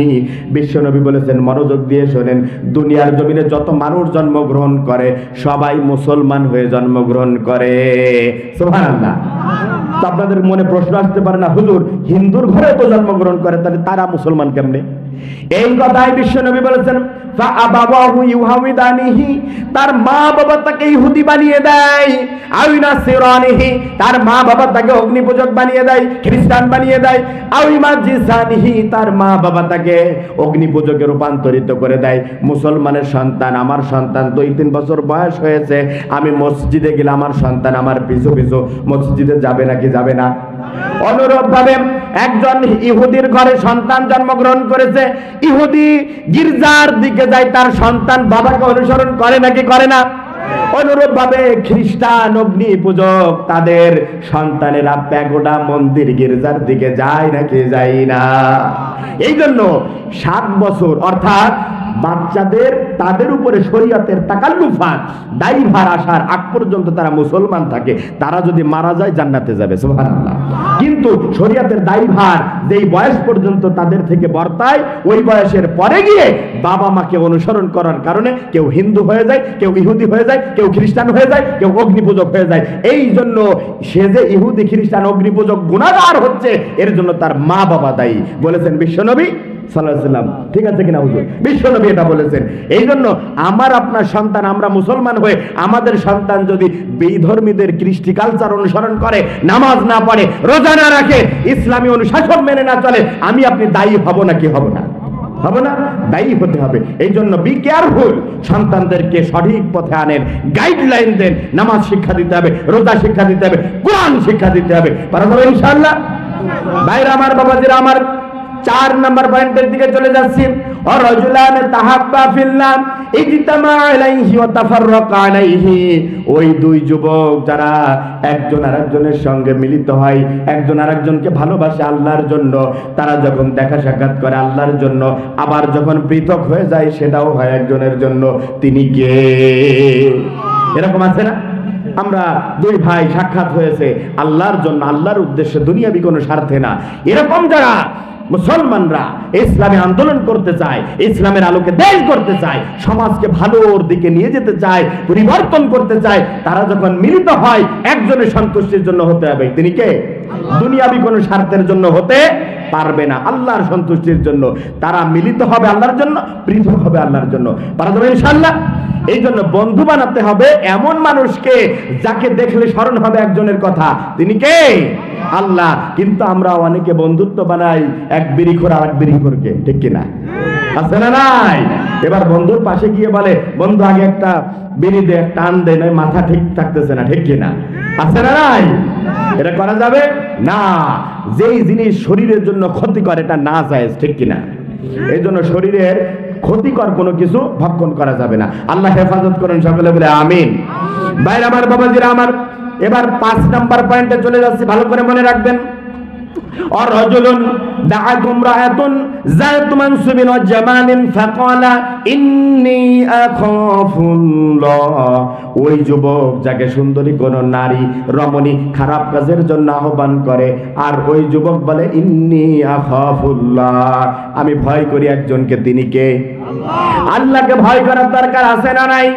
আমরা দুনিয়ার অনেক মানুষ আল্লাহকে ভয় করি না, মানুষকে ভয় করি বেশি, ঠিক কিনা? আল্লাহর দিকে ছুটি না, দুনিয়ার দিকে ছুটি। বাদশাহ হারুন আর রশিদ আর বাহলুল দরবেশের একটা ঘটনা মনে পড়লো। বাদশাহ হারুন আর রশিদের নাম শুনেছেন? বাদশাহ হারুন আর রশিদ আব্বাসীয় একজন খলিফা, দাপটওয়ালা খলিফা ছিলেন, নাম করা খলিফা ছিলেন আব্বাসীয় যুগে। এই বাদশাহ হারুন আর রশিদ, তার জামানায় একজন পাগল ছিল, তার নাম ছিল বাহলুল। কি নাম? বাহলুল পাগল। এই বাহলুল পাগল সারাক্ষণ কবরস্থানের কাছে থাকতেন। আপনাদের এই যে কবরস্থানের উন্নয়ন কল্পের মাহফিল, কবরস্থানে শুধু পড়ে থাকতেন। এবার একদিন ওই বাহলুল দরবারের ওই কবরস্থানের পাশ দিয়ে বাদশা হারুনুর রশিদ যাইতেছিল। এমন সময় বাদশা হারুনুর রশিদ বাহলুলকে দেখে কবরের কাছে বসে আছে। এবার বাদশা হারুনকে দেখে বাহলুল দরবেশ গাছের আগায় উঠে গিয়েছে। কোথায়? গাছের আগায় উঠে গিয়েছে। এবার বাহলুলের দিকে তাকিয়ে বাদশা হারুন বলে, ও বাহলুল, ও পাগল, তুমি কি আর ভালো হবে না? কি বলে? ও পাগল বাহলুল, তুমি কি আর ভালো হবে না? এই কথা যখন বলেছে, বাহলুল এবার গাছ থেকে নেমে এসেছে। নেমে এসে বাদশা হারুনকে বলে, ও বাদশা হারুন, পাগল আমি নাকি তুমি? বাদশাকে বলতেছে, পাগল আমি নাকি তুমি? বলে, আমাকে তুমি পাগল বলো কেমনে? বলে, তুমি তো বড্ড পাগল, আমি তো বুদ্ধিমান। কেননা আল্লাহ রাব্বুল আলামিন দুনিয়ায় মানুষ সৃষ্টি করেছেন, তার মৃত্যু আছে না নাই? মরণের পরে এই কবরস্থান চিরস্থায়ী জায়গা, এই চিরস্থায়ী আবাসস্থান। এই আবাসস্থানের দিকে আমি পড়ে আছি দুনিয়া বাদ দিয়ে, কিন্তু তুমি এই চিরস্থায়ী আবাসস্থান কবরস্থান বাদ দিয়ে তুমি অট্টালিকা নিয়ে পড়ে আসো, রাজা বাদশাহী নিয়ে পড়ে আসো। তোমার কি এই কবরস্থানে কি আশা লাগবে না? আর আমি এই কবরস্থানে আসি জন্য আমাকে পাগল বলতেছ? এবার এই কথা শোনার পরে বাদশা হারুন বলে, আসলেই তো তাই, আমি মারা গেলে তো এই কবরের ভিতরে রেখে দিবে, আমার রাজা বাদশাহী সব কিছু তো দুনিয়ায় পড়ে থাকবে, এই কবরই হয়ে যাবে আমার স্থায়ী ঠিকানা। ঠিক কিনা? এই কবরই তো আমার স্থায়ী ঠিকানা। এবার বাদশা হারুন বলে, আচ্ছা তুমি তো সুন্দর কথা বলেছো, আমাকে আরো কিছু উপদেশ দাও। তখন বাহলুল বলে, তোমাকে উপদেশ বেশি দেওয়ার প্রয়োজন নাই, তুমি কুরআন এবং সুন্নাহ এই দুইটা কিতাব মেনে চলবা, তোমার জন্য যথেষ্ট করে দিবেন একজন। তিনি কে? এই কথা বলার পরে বাদশা হারুন বড্ড খুশি হয়ে গিয়েছে। বাদশা হারুন বলতেছে, ও বাহলুল, তোমার কথা শুনে আমি বড্ড খুশি হয়ে গিয়েছি। তোমার কোনো চাওয়া পাওয়া আছে নাকি বলো, যদি কোনো চাওয়া পাওয়া থাকে আমি পূর্ণ করে দেব, বলো। এবার বলে, তোমার কাছে তো আমার কোনো চাওয়া পাওয়া থাকতে পারে না, তবে তুমি যেহেতু বলেছো, তোমার কাছে আমি তিনটা জিনিস চাই। কয়টা জিনিস? ভালো করে শুনে রাখেন, তিনটা জিনিস চাই। বলে, এক নাম্বার কি চাও বলো?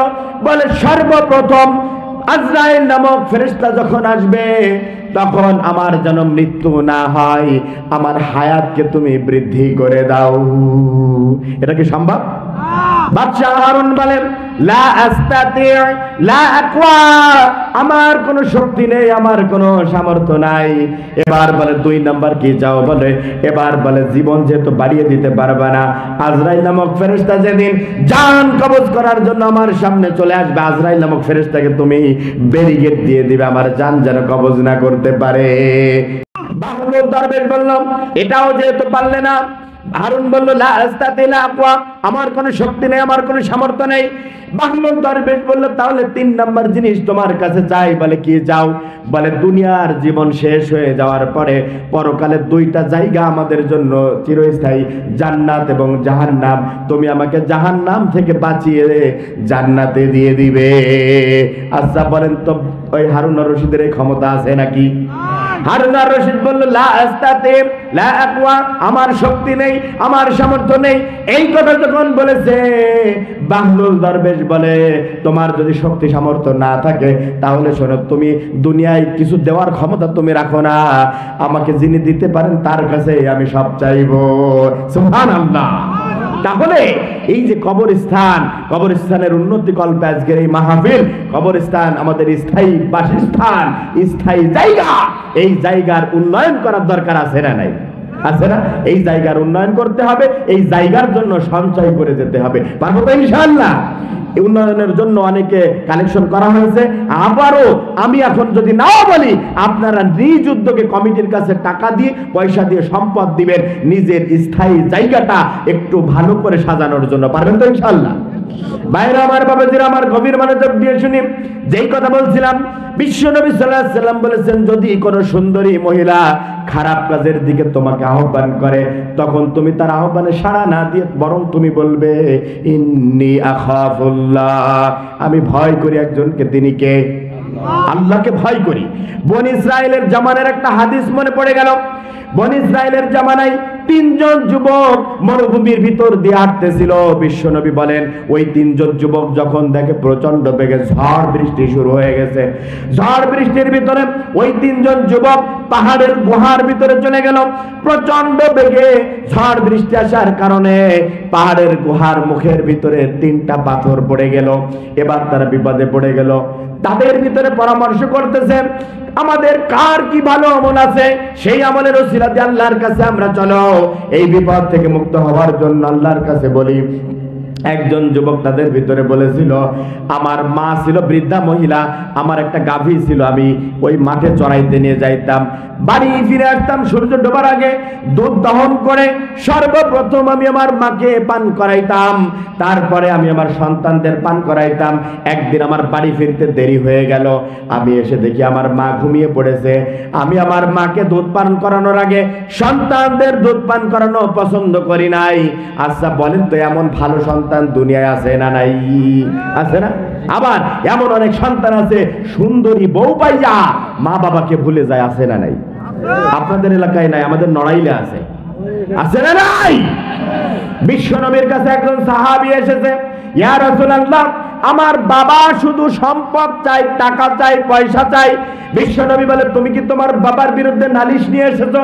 বলে হ্যাঁ আমি আমার বাবার বিরুদ্ধে নালিশ নিয়ে এসেছি। বিশ্বনবী তখন ওই যুবককে বলে যুবক শোনো, আনতা ওয়া মালুকা লি আবিক, তোমার সম্পদ এবং তুমি নিজে তোমার বাবা তোমার সম্পদ যা ইচ্ছা তাই ব্যবহার করবে।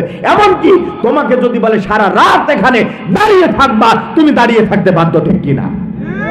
আনতা ওয়া মালুকা লি আবিক, বেটা বেয়াদব, যেই বাবার ওসিলায় যেই মায়ের ওসিলায় এই দুনিয়ার মুখ চোখে দেখেছো, সেই বাবা মাকে তুমি অবজ্ঞা করো, বাবা মাকে বাদ দিয়ে তুমি বউকে ভালোবাসো। কোথায় ছিলে? এই বাবা মার জন্য দুনিয়া এসেছো, ঠিক কিনা? তাহলে এই বাবা মাকে অবহেলা করা যাবে? এই যে মনে করেন 5টা আঙ্গুল, এই বুড়া আঙ্গুল বাদ দিয়ে এই 4টা আঙ্গুল দিয়ে খাইতে পারবেন, করতে পারবেন, কাজ করতে পারবেন? কিছু করতে পারবেন না। এই বুড়া আঙ্গুলের দাম তাহলে আছে না? আপনার বাবা কাজ করতে পারে না, ইনকাম করতে পারে না, বাড়ি শুয়ে থাকে সারাক্ষণ, অসুবিধা নাই।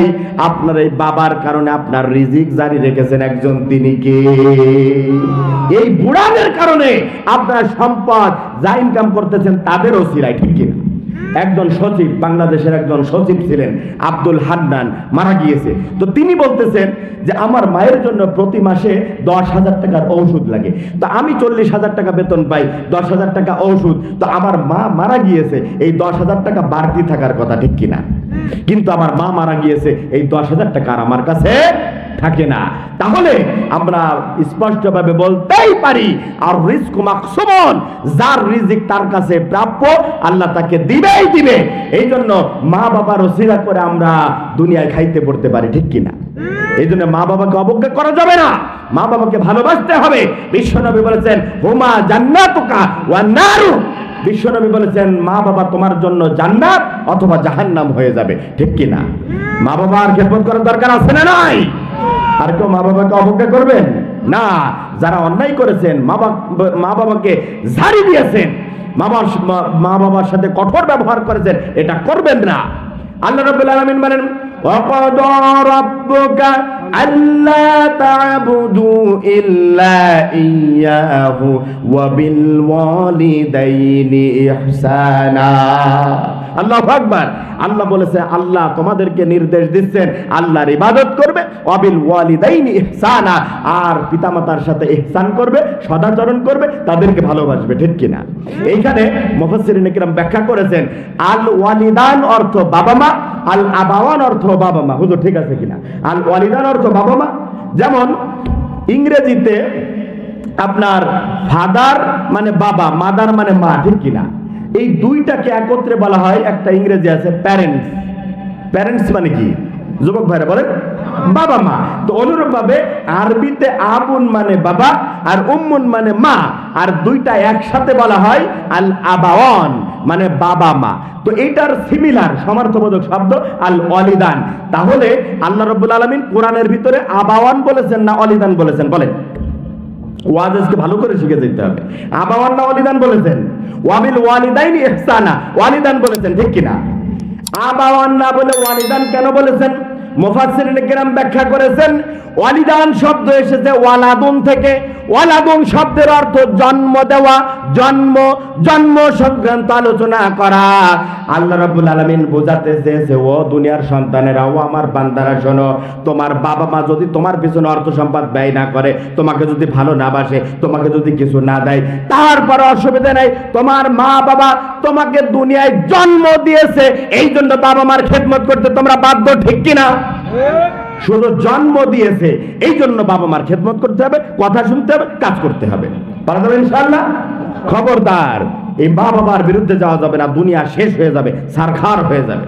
ভাইরা আমার, বাবাজিরা আমার, যে হাদিস বলছিলাম, বিশ্বনবী সাল্লাল্লাহু আলাইহি ওয়াসাল্লাম বলেন, বনি ইসরাইল জামানার ওই যুবক এবার দোয়া করতে থাকে আল্লাহর কাছে, আল্লাহ পাক রব্বুল আলামিন, আমার মাকে আমি দুধ পান করাই কিন্তু আজকে ঘুমিয়ে গিয়েছে। আমার মাকে আমি দুধ পান করানোর আগে আমার সন্তানদেরকে দুধ পান করানো আমি পছন্দ করি নাই।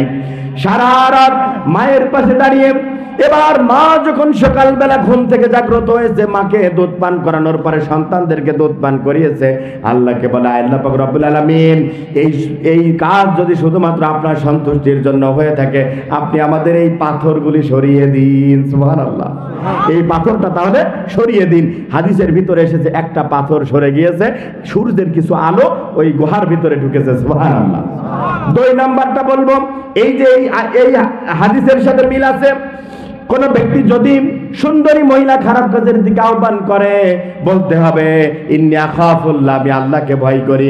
অনুরূপ ভাবে ওই যুবক 2 নম্বর একজন যুবক ছিল, পাহাড়ের গুহার ভিতরে আটক হয়ে গিয়েছিল। ওই যুবক দুহাত তুলে বলেন, আমার একজন চাচাতো বোন ছিল, এই চাচাতো বোন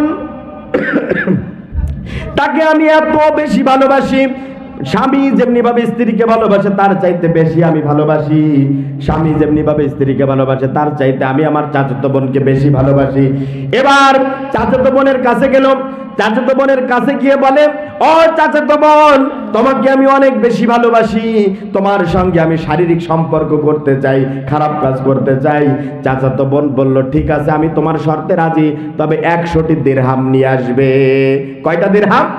100টা দিরহাম যদি নিয়ে আসতে পারো, আমি তোমার এই প্রস্তাবে রাজি হতে পারি। এবার চাচাতো বোন তার ভাই চলে গেল, 100 দিরহাম গুছিয়ে নিয়ে আসলো। চাচাতো বোনের কাছে হাঁটু গেড়ে বসে গেল শারীরিক মেলামেশার জন্য। এবার চাচাতো বোন তার ভাইকে বলল, ও ভাই, ইত্তাকিল্লাহ, আল্লাহকে ভয় করো, ইত্তাকিল্লাহ, আল্লাহকে ভয় করো। আল্লাহ এই কথা যখন বলল, তার বোন চাচাতো ভাই উঠে পড়লো। এবার চাচাতো ভাই ওই খারাপ কাজ থেকে চলে আসলো। চাচাতো ভাই এবার ওই গুহার ভিতরে আটকে পড়া ওই ভাই বলতে চায়, আল্লাহ পাক রব্বুল আলামিন, সেদিনের ওই খারাপ কাজ থেকে ফিরে আসা যদি শুধুমাত্র আপনার সন্তুষ্টির জন্য হয়ে থাকে, তাহলে আপনি আমাদের এই পাথরগুলো সরিয়ে মুক্ত করে দিন। সুবহানাল্লাহ। হাদিসের ভিতরে এসেছে দ্বিতীয় আরেকটি পাথর সরে গিয়েছে। তাহলে ভালো কাজ করে সেই উসিলায় আল্লাহর কাছে কিছু চাইলে আল্লাহ দেয় নাকি দেয় না? দেয় না? প্রিয় ভাইরা আমার, বাবাজিরা আমার, গভীর মনোযোগ দিয়ে শুনি। এবার 6 নম্বর পয়েন্টের দিকে চলে যাচ্ছি। 6 নম্বর পয়েন্ট হলো, ওয়ারাজুলুন তাসাদ্দাকা বিসাদাকাতিন ফাআকফাহা। ওই যুবক কিয়ামতের ময়দানে আরশের নিচে স্থান পাবে, যেই যুবক দান করবে হাত্তা লা তা'লামা শিমালুহু মা তুনফিকু ইয়ামিনু, ডান হাত দিয়ে দান করবে, বাম হাতটা পর্যন্ত জানতে পারবে না। গোপনে দান করতে হবে, তাহলে আল্লাহ আরশের নিচে স্থান দিয়ে দিবেন। গোপনে দান করার কথা বলা হয়েছে, তাহলে প্রকাশ্য কি দান করা যাবে না? যাবে। কিভাবে? নিয়তটা থাকতে হবে আল্লাহর জন্য, ঠিক কিনা? আল্লাহ সন্তুষ্টির জন্য, কোনো মানুষ দেখানোর জন্য না, মানুষকে উৎসাহ দেওয়ার জন্য। এই নিয়ত যদি আপনার থাকে, প্রকাশ্য দান করা জায়েজ আছে এবং বেশি বেশি করতে হবে। আপনাদের এই যে ঈশের সম্মিলিত যে কবরস্থানের উন্নয়ন কল্পে আজকের এই মাহফিল, আমি তো কোনো জায়গায় দান সৎকার জন্য আমি কথাও বলি না, আমি উঠাইও না, প্রধান বক্তা হিসেবে শেষ করে দিই। কিন্তু আমার ভালোবাসার ভাই আমাকে অনুরোধ করেছেন, এই জন্য আমি মনে করি এটা আমার নিজের জায়গা, এই কবরে তো আমারও যেতে হবে, ঠিক কিনা? এই জন্য আমার প্রিয় ভাই রিপন ভাই অত্যন্ত ভালোবেসে আজ পর্যন্ত আমাকে এখানে নিয়ে এসেছে, সব কন্টিনিউ যোগাযোগ রেখেছে। আমি ভাইয়ের প্রতি সম্মান দেখে বলতে চাই, এই যে আজকের এই গোরস্থানের জন্য, কবরস্থানের জন্য আপনারা কে কি আল্লাহর হস্তে দিতে চান, একটু নামটা লেখান, খাতা কলম নেন।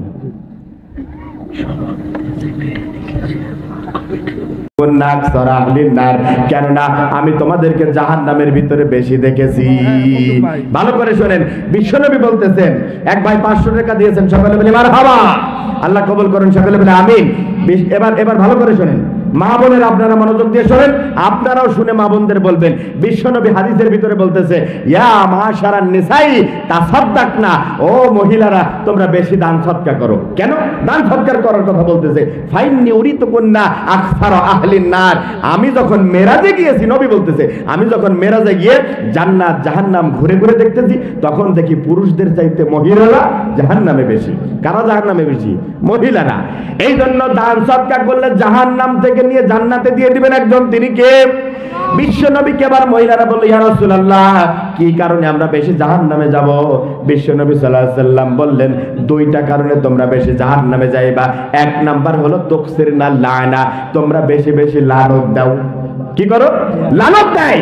সন্তান অন্যায় করেছে, বাড়ি থেকে বেরিয়ে গেছে, বলে তুই যেন মরামুখ নিয়ে বাড়ি ফিরিস, বলে নাকি বলে না? আমি যেন তোর মরামুখ দেখি, এরকম লানত দেয়। এরকম মা আছে নাকি নাই? আছে না? সন্তানদের লানত দেওয়া যাবে না, সন্তানদের লানত দেওয়া যাবে না, বরং দোয়া করতে হবে। সন্তানদের জন্য মা বাবা দোয়া করলে কারেন্টের মতো আল্লাহ কবুল করে নেবেন। সুবহানাল্লাহ। আমার মা বোনেরা, লানত দিবেন না, বিশ্বনবী নিষেধ করেছেন। 2 নাম্বার বিশ্বনবী বললেন, তাকফুরনাল আশিরা, স্বামীর খেদমত করতে হবে। স্বামীর খেদমত যদি তোমরা না করো, না স্বামীর না শুকরিয়া করার কারণে বেশি জাহান্নামে যাবে। আপনি সারা জীবন খাওয়াইছেন, পড়াইছেন, টাকা পয়সা দিয়েছেন, শাড়ি চুড়ি কিনে দিয়েছেন, কোনো অসুবিধা নাই। একদিন শুধু একটু কম সদাইপাতি করেছেন, শাড়ি চুড়ি আনতে ভুলে গিয়েছেন, বলবে সারা জীবন তুমি কিছু দিলা না, খাওয়াইলা না, পড়াইলা না, আমি সকিনা থেকে তোমার ঘর করে গেলাম। এরকম নাই আপনাদের চাটমোহরে না, আমাদের নড়াইলে আছে। সারা জীবন খাওয়াইছেন, পড়াইছেন, একদিন শুধু কম হয়েছে, বলবে সারা জীবন কিছু দিলা না, খাওয়াইলা না, পড়াইলা না, আমি দেখা তোমার ঘর করে গেলাম। বলে নাকি বলে? বিশ্বনবী এই কথাটা বলেছেন, না শুকরি যদি তোমরা করো, জাহান্নামের ভিতরে তোমরা চলে যাইবা। মা বোনেরা, না শুকরিয়া করবেন না। আপনার স্বামী কম ইনকাম করুক, বেশি ইনকাম করুক, তাতে সবর করবেন, সন্তুষ্ট থাকবেন। সম্পদ বাড়িয়ে দিবেন একজন, তিনি কে? আল্লাহ সম্পদ বাড়িয়ে দিবে। আমার মা বোনেরা, এই জন্য বিশ্বনবী আপনাদেরকে দান করতে বলেছেন, বেশি বেশি আপনারা দান করবেন। অনেকে কি করে? কানের দুল, তারপরে নাকের ফুল পর্যন্ত দিয়ে দেয়, ঠিক কিনা? আমার মা বোনেরা দান সদকা করেও বেশি, মারহাবা। আমার মা বোনেরা, মহিলা প্যান্ডেলে যারা আছেন, আপনারা অনেক দামি, আপনাদেরকে অনুরোধ করছি, আপনারা দান করবেন প্রাণ ভরে, মন খুলে। কোন জায়গা থেকে এক ভাই 500 টাকা দিয়েছে, আল্লাহ কবুল করুন, সকলে বলে আমিন। রমজান মাসের রোজা পালন করে, স্বামীর খেদমত করে, আনুগত্য করে, আর নিজের লজ্জাস্থান সতীত্বের হেফাজত করে। বিশ্বনবী বলেছেন, বেশি কাজ করার দরকার নাই। এই 4টা কাজ যদি মা বোন মহিলারা করতে পারে, আল্লাহ রাব্বুল আলামিন জান্নাতের 8টা দরজা কিয়ামতের দিন খুলে দিবে। সুবহানাল্লাহ। কাজ কয়টা? 4টা, বেশি না, 4টা কাজ, 8টা দরজা খুলে দিবেন আল্লাহ। সুবহানাল্লাহ। এই 4টা কাজ যেন আমার মা বোনেরা বেশি করতে পারে ইনশাআল্লাহ। খালিয়ান ফাফাদাত আইনাহু, আল্লাহ রাব্বুল আলামিন আরশের নিচে ওই ব্যক্তিকে স্থান দিবেন যে রাতের আধারে তাহাজ্জুদের নামাজ পড়ে কান্নাকাটি করে দু চোখ বেয়ে পানি ছেড়ে দেয়। আল্লাহ রাব্বুল আলামিন তাকে কিয়ামতের ময়দানে আরশের নিচে 7 শ্রেণীর অন্তর্ভুক্ত করে নেবেন। সুবহানাল্লাহ। ভাইরা আমার, বাবাজিরা আমার, অনেক যুবক ভাইরা মেসেজ দেয় আমার কাছে, ইয়াসিন আজহারি ভাই, এত গুনাহ জীবনে করেছি, আল্লাহ রাব্বুল আলামিন হয়তো ক্ষমা করবেন না। কিন্তু না না না, আল্লাহ রাব্বুল আলামিন আপনার জন্য একটা আয়াতে কারিমা নাজিল করে দিয়েছেন। রাব্বুল আলামিন বলেন, কুল ইয়া ইবাদিয়াল্লাযীনা আসরাফু আলা আনফুসিহিম লা তাকুনাতু মির রাহমাতিল্লাহ। আল্লাহু আকবার। আল্লাহ বলে, ও বান্দা শোনো, অনেক গুনাহ করেছো, অনেক জুলুম করেছো। তোমার এই দেহ আমি ইবাদতের জন্য সৃষ্টি করেছি, তোমার ইবাদত বাদ দিয়ে দেহের সাথে গুনাহ করেছো, জেনা করেছো, ব্যভিচার করেছো, সুদ খেয়েছো, ঘুষ খেয়েছো, ওজনে কম দিয়েছো, মালে ভেজাল দিয়েছো। দোকানে যখন গিয়েছে, এই যে দোকান বসেছে মাহফিলে, বাদাম কিনতে গিয়েছে 10 টাকার বাদাম কিনতে 20 টাকার খেয়ে ফেলে, আছে না নাই? আছে না নাই?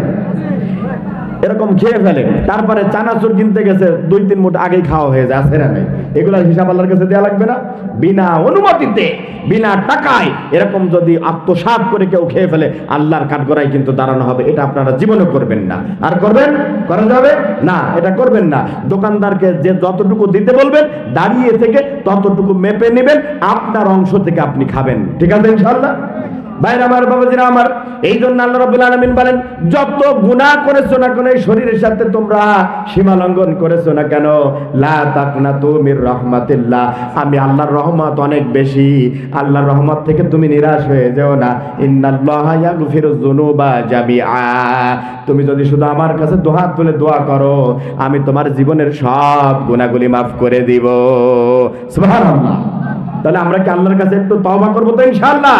শেষ রাতে তাহাজ্জুদের নামাজ পড়ে আল্লাহর কাছে জীবনের সব গুনার জন্য আমরা ক্ষমা চেয়ে নিব ইনশাআল্লাহ।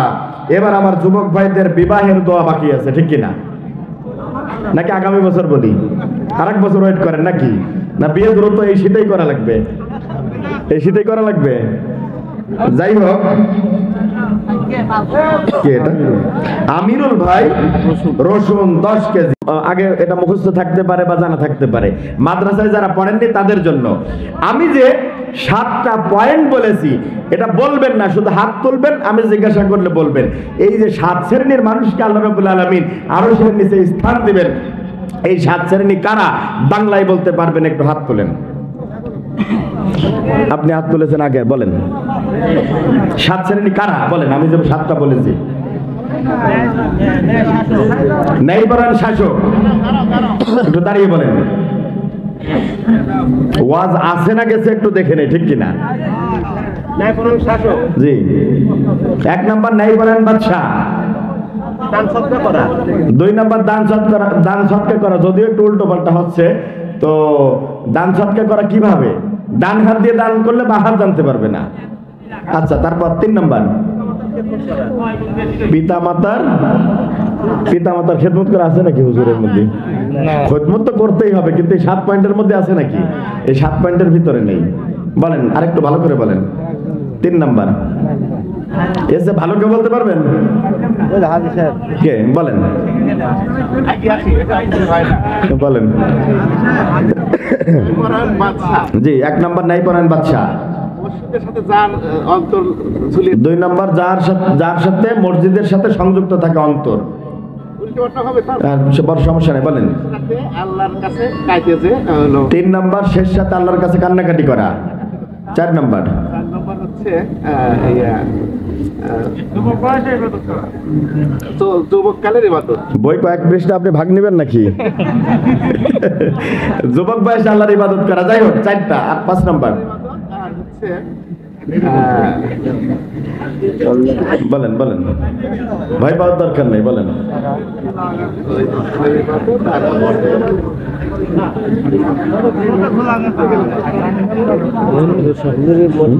দিয়ে দেন, হাজির মানুষ সবাই দিবেন।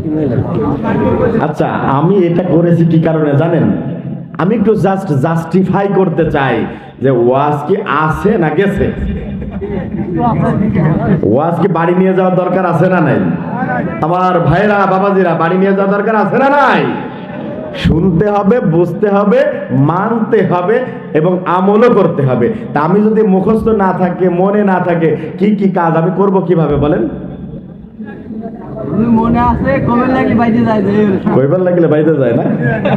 আচ্ছা, তাহলে যাই হোক, আমি মুরব্বীকে দিয়ে দেই। তার আগে 7টা পয়েন্ট আমি আরেকবার বলে দিচ্ছি, একটু মুখস্থ করে নেন, একটু মনে করে নেন লাস্টে, ঠিক আছে? 1 নাম্বার হলো ইমামুন আদিলুন, ন্যায়পরায়ণ বাদশা। ভালো করে মনে রাখেন। 1 নাম্বার কি? ন্যায়পরায়ণ বাদশা। 2 নাম্বার ওয়া শাবুন নাশাআ ফি ইবাদাতি রাব্বিহি, ওই যুবক যে যৌবনকালটা আল্লাহর ইবাদতে কাটায়। 3 নম্বর ওয়া রাজুলুন কলবুহু মুআল্লাকুন ফিল মাসাজিদ, ওই ব্যক্তি যার অন্তরটা মসজিদের দিকে ধাবিত থাকে। কয় নাম্বার গেল? 3 নাম্বার। 4 নাম্বার রাজুলানে তাহাব্বা ফিল্লাহ ইজতামা আলাইহি ওয়া তাফাররাকা আলাইহি, ওই দুই যুবক যারা একে অপরকে আল্লাহর জন্য ভালোবাসে, যখন একত্রিত হয় আল্লাহর জন্য, যখন পৃথক হয়ে যায় আল্লাহর জন্য। এবার 5 নাম্বার ওয়া রাজুলুন দাআতহু ইমরাতুন যাতু মানসিবিন ওয়া জামালিন ফাকালা ইন্নী আখাফুল্লাহ, ওই যুবক যাকে সুন্দরী কোন নারী, রমণী, মেয়ে, কোন মহিলা খারাপ কাজের জন্য আহ্বান করে, খারাপ কাজ ফিরিয়ে দেয় এবং বলে ইন্নী আখাফুল্লাহ, আমি আল্লাহকে ভয় করি, আমি তোমার এই খারাপ প্রস্তাবে রাজি না, এই কথা যে ব্যক্তি বলতে পারবে। এরপরে 6 নাম্বার হলো রাজুলুন তাসাদদাকা বিসাদাকাতিন ফাআকফাহা হাত্তা লা তা'লামা শিমালুহু মা তুনফিকু ইয়ামিনু, ওই যুবক যে ডান হাত দিয়ে যা দান করবে বাম হাতটা পর্যন্ত জানতে পারবে না, গোপনে দান করবে। এবার 7 নাম্বার রাজুলুন যাকারাল্লাহ খালিয়ান ফাফাদাত আইনাহু, ওই যুবক যে রাতের আধারে আল্লাহর কাছে কান্নাকাটি করবে এবং আল্লাহকে বলবে আল্লাহ আমার জীবনে সব গুনাহগুলি মাফ করে দাও। এই কান্নাকাটি করে দু চোখ বেয়ে যদি পানি ফেলাতে পারে আল্লাহ রাব্বুল আলামিন তাকে আরশের নিচে স্থান দিবেন। তাহলে কয় শ্রেণী বললাম? 7 শ্রেণী। মনে থাকবে ইনশাআল্লাহ। আল্লাহ রাব্বুল আলামিন আমাদের সবাইকে এই 7 শ্রেণীর মানুষের ভিতরে অন্তর্ভুক্ত হয়ে কিয়ামতের ময়দানে আরশের নিচে স্থান পাওয়ার তৌফিক দান করুন। সকলে বলি আমিন। ওয়া আখিরু দাওয়ানা আলহামদুলিল্লাহি রাব্বিল আলামিন। আপনি আসেন, আপনাকে একটা বই দিই, আসেন। জি, আপনাকে আরেকটা, আপনি তো জোর করে নিয়েছেন দেখা যায়। পড়ার জন্য। আচ্ছা, দুইজনই কোর্টে চাকরি করেন। দুইজনই কোর্টে চাকরি করেন, তাই তো জুলুম নির্যাতনের ধারা দেয়া ঠিক আছে নাকি? আপনিও চান, ঠিক আছে, আপনার জন্য একটা থাকবে। আচ্ছা, সভাপতি সাহেবের কাছ থেকে একটু নিয়ে নেন। সকলে বলি মারহাবা। আমাদের এই সমাজ আমরা নিরক্ষর রাখতে চাই না, আমরা শিক্ষিত সমাজ হয়ে আমরা বাংলাদেশ সমৃদ্ধশালী দেশ হতে চাই ইনশাআল্লাহ। এবার আসেন, আপনি যেহেতু দাবি করেছেন আপনাকে দেব আদর্শ মানব মুহাম্মদুর রাসূলুল্লাহ সাল্লাল্লাহু আলাইহি ওয়াসাল্লাম, এই বইটা আপনার জন্য দেব। ভালো করে পড়বেন। বাইরের কেউ এখানে যারা আছে তারা যদি কেউ পড়তে চায় অন্তত দিবেন, একবারে না, পড়ার জন্য দিবেন। কপি করে দেব না? জি, কপি করে, ঠিক আছে, আপনার হাত দিয়ে দেন। সকলে বলি মারহাবা। আল্লাহ কবুল করুন। সকলে বলি আমিন।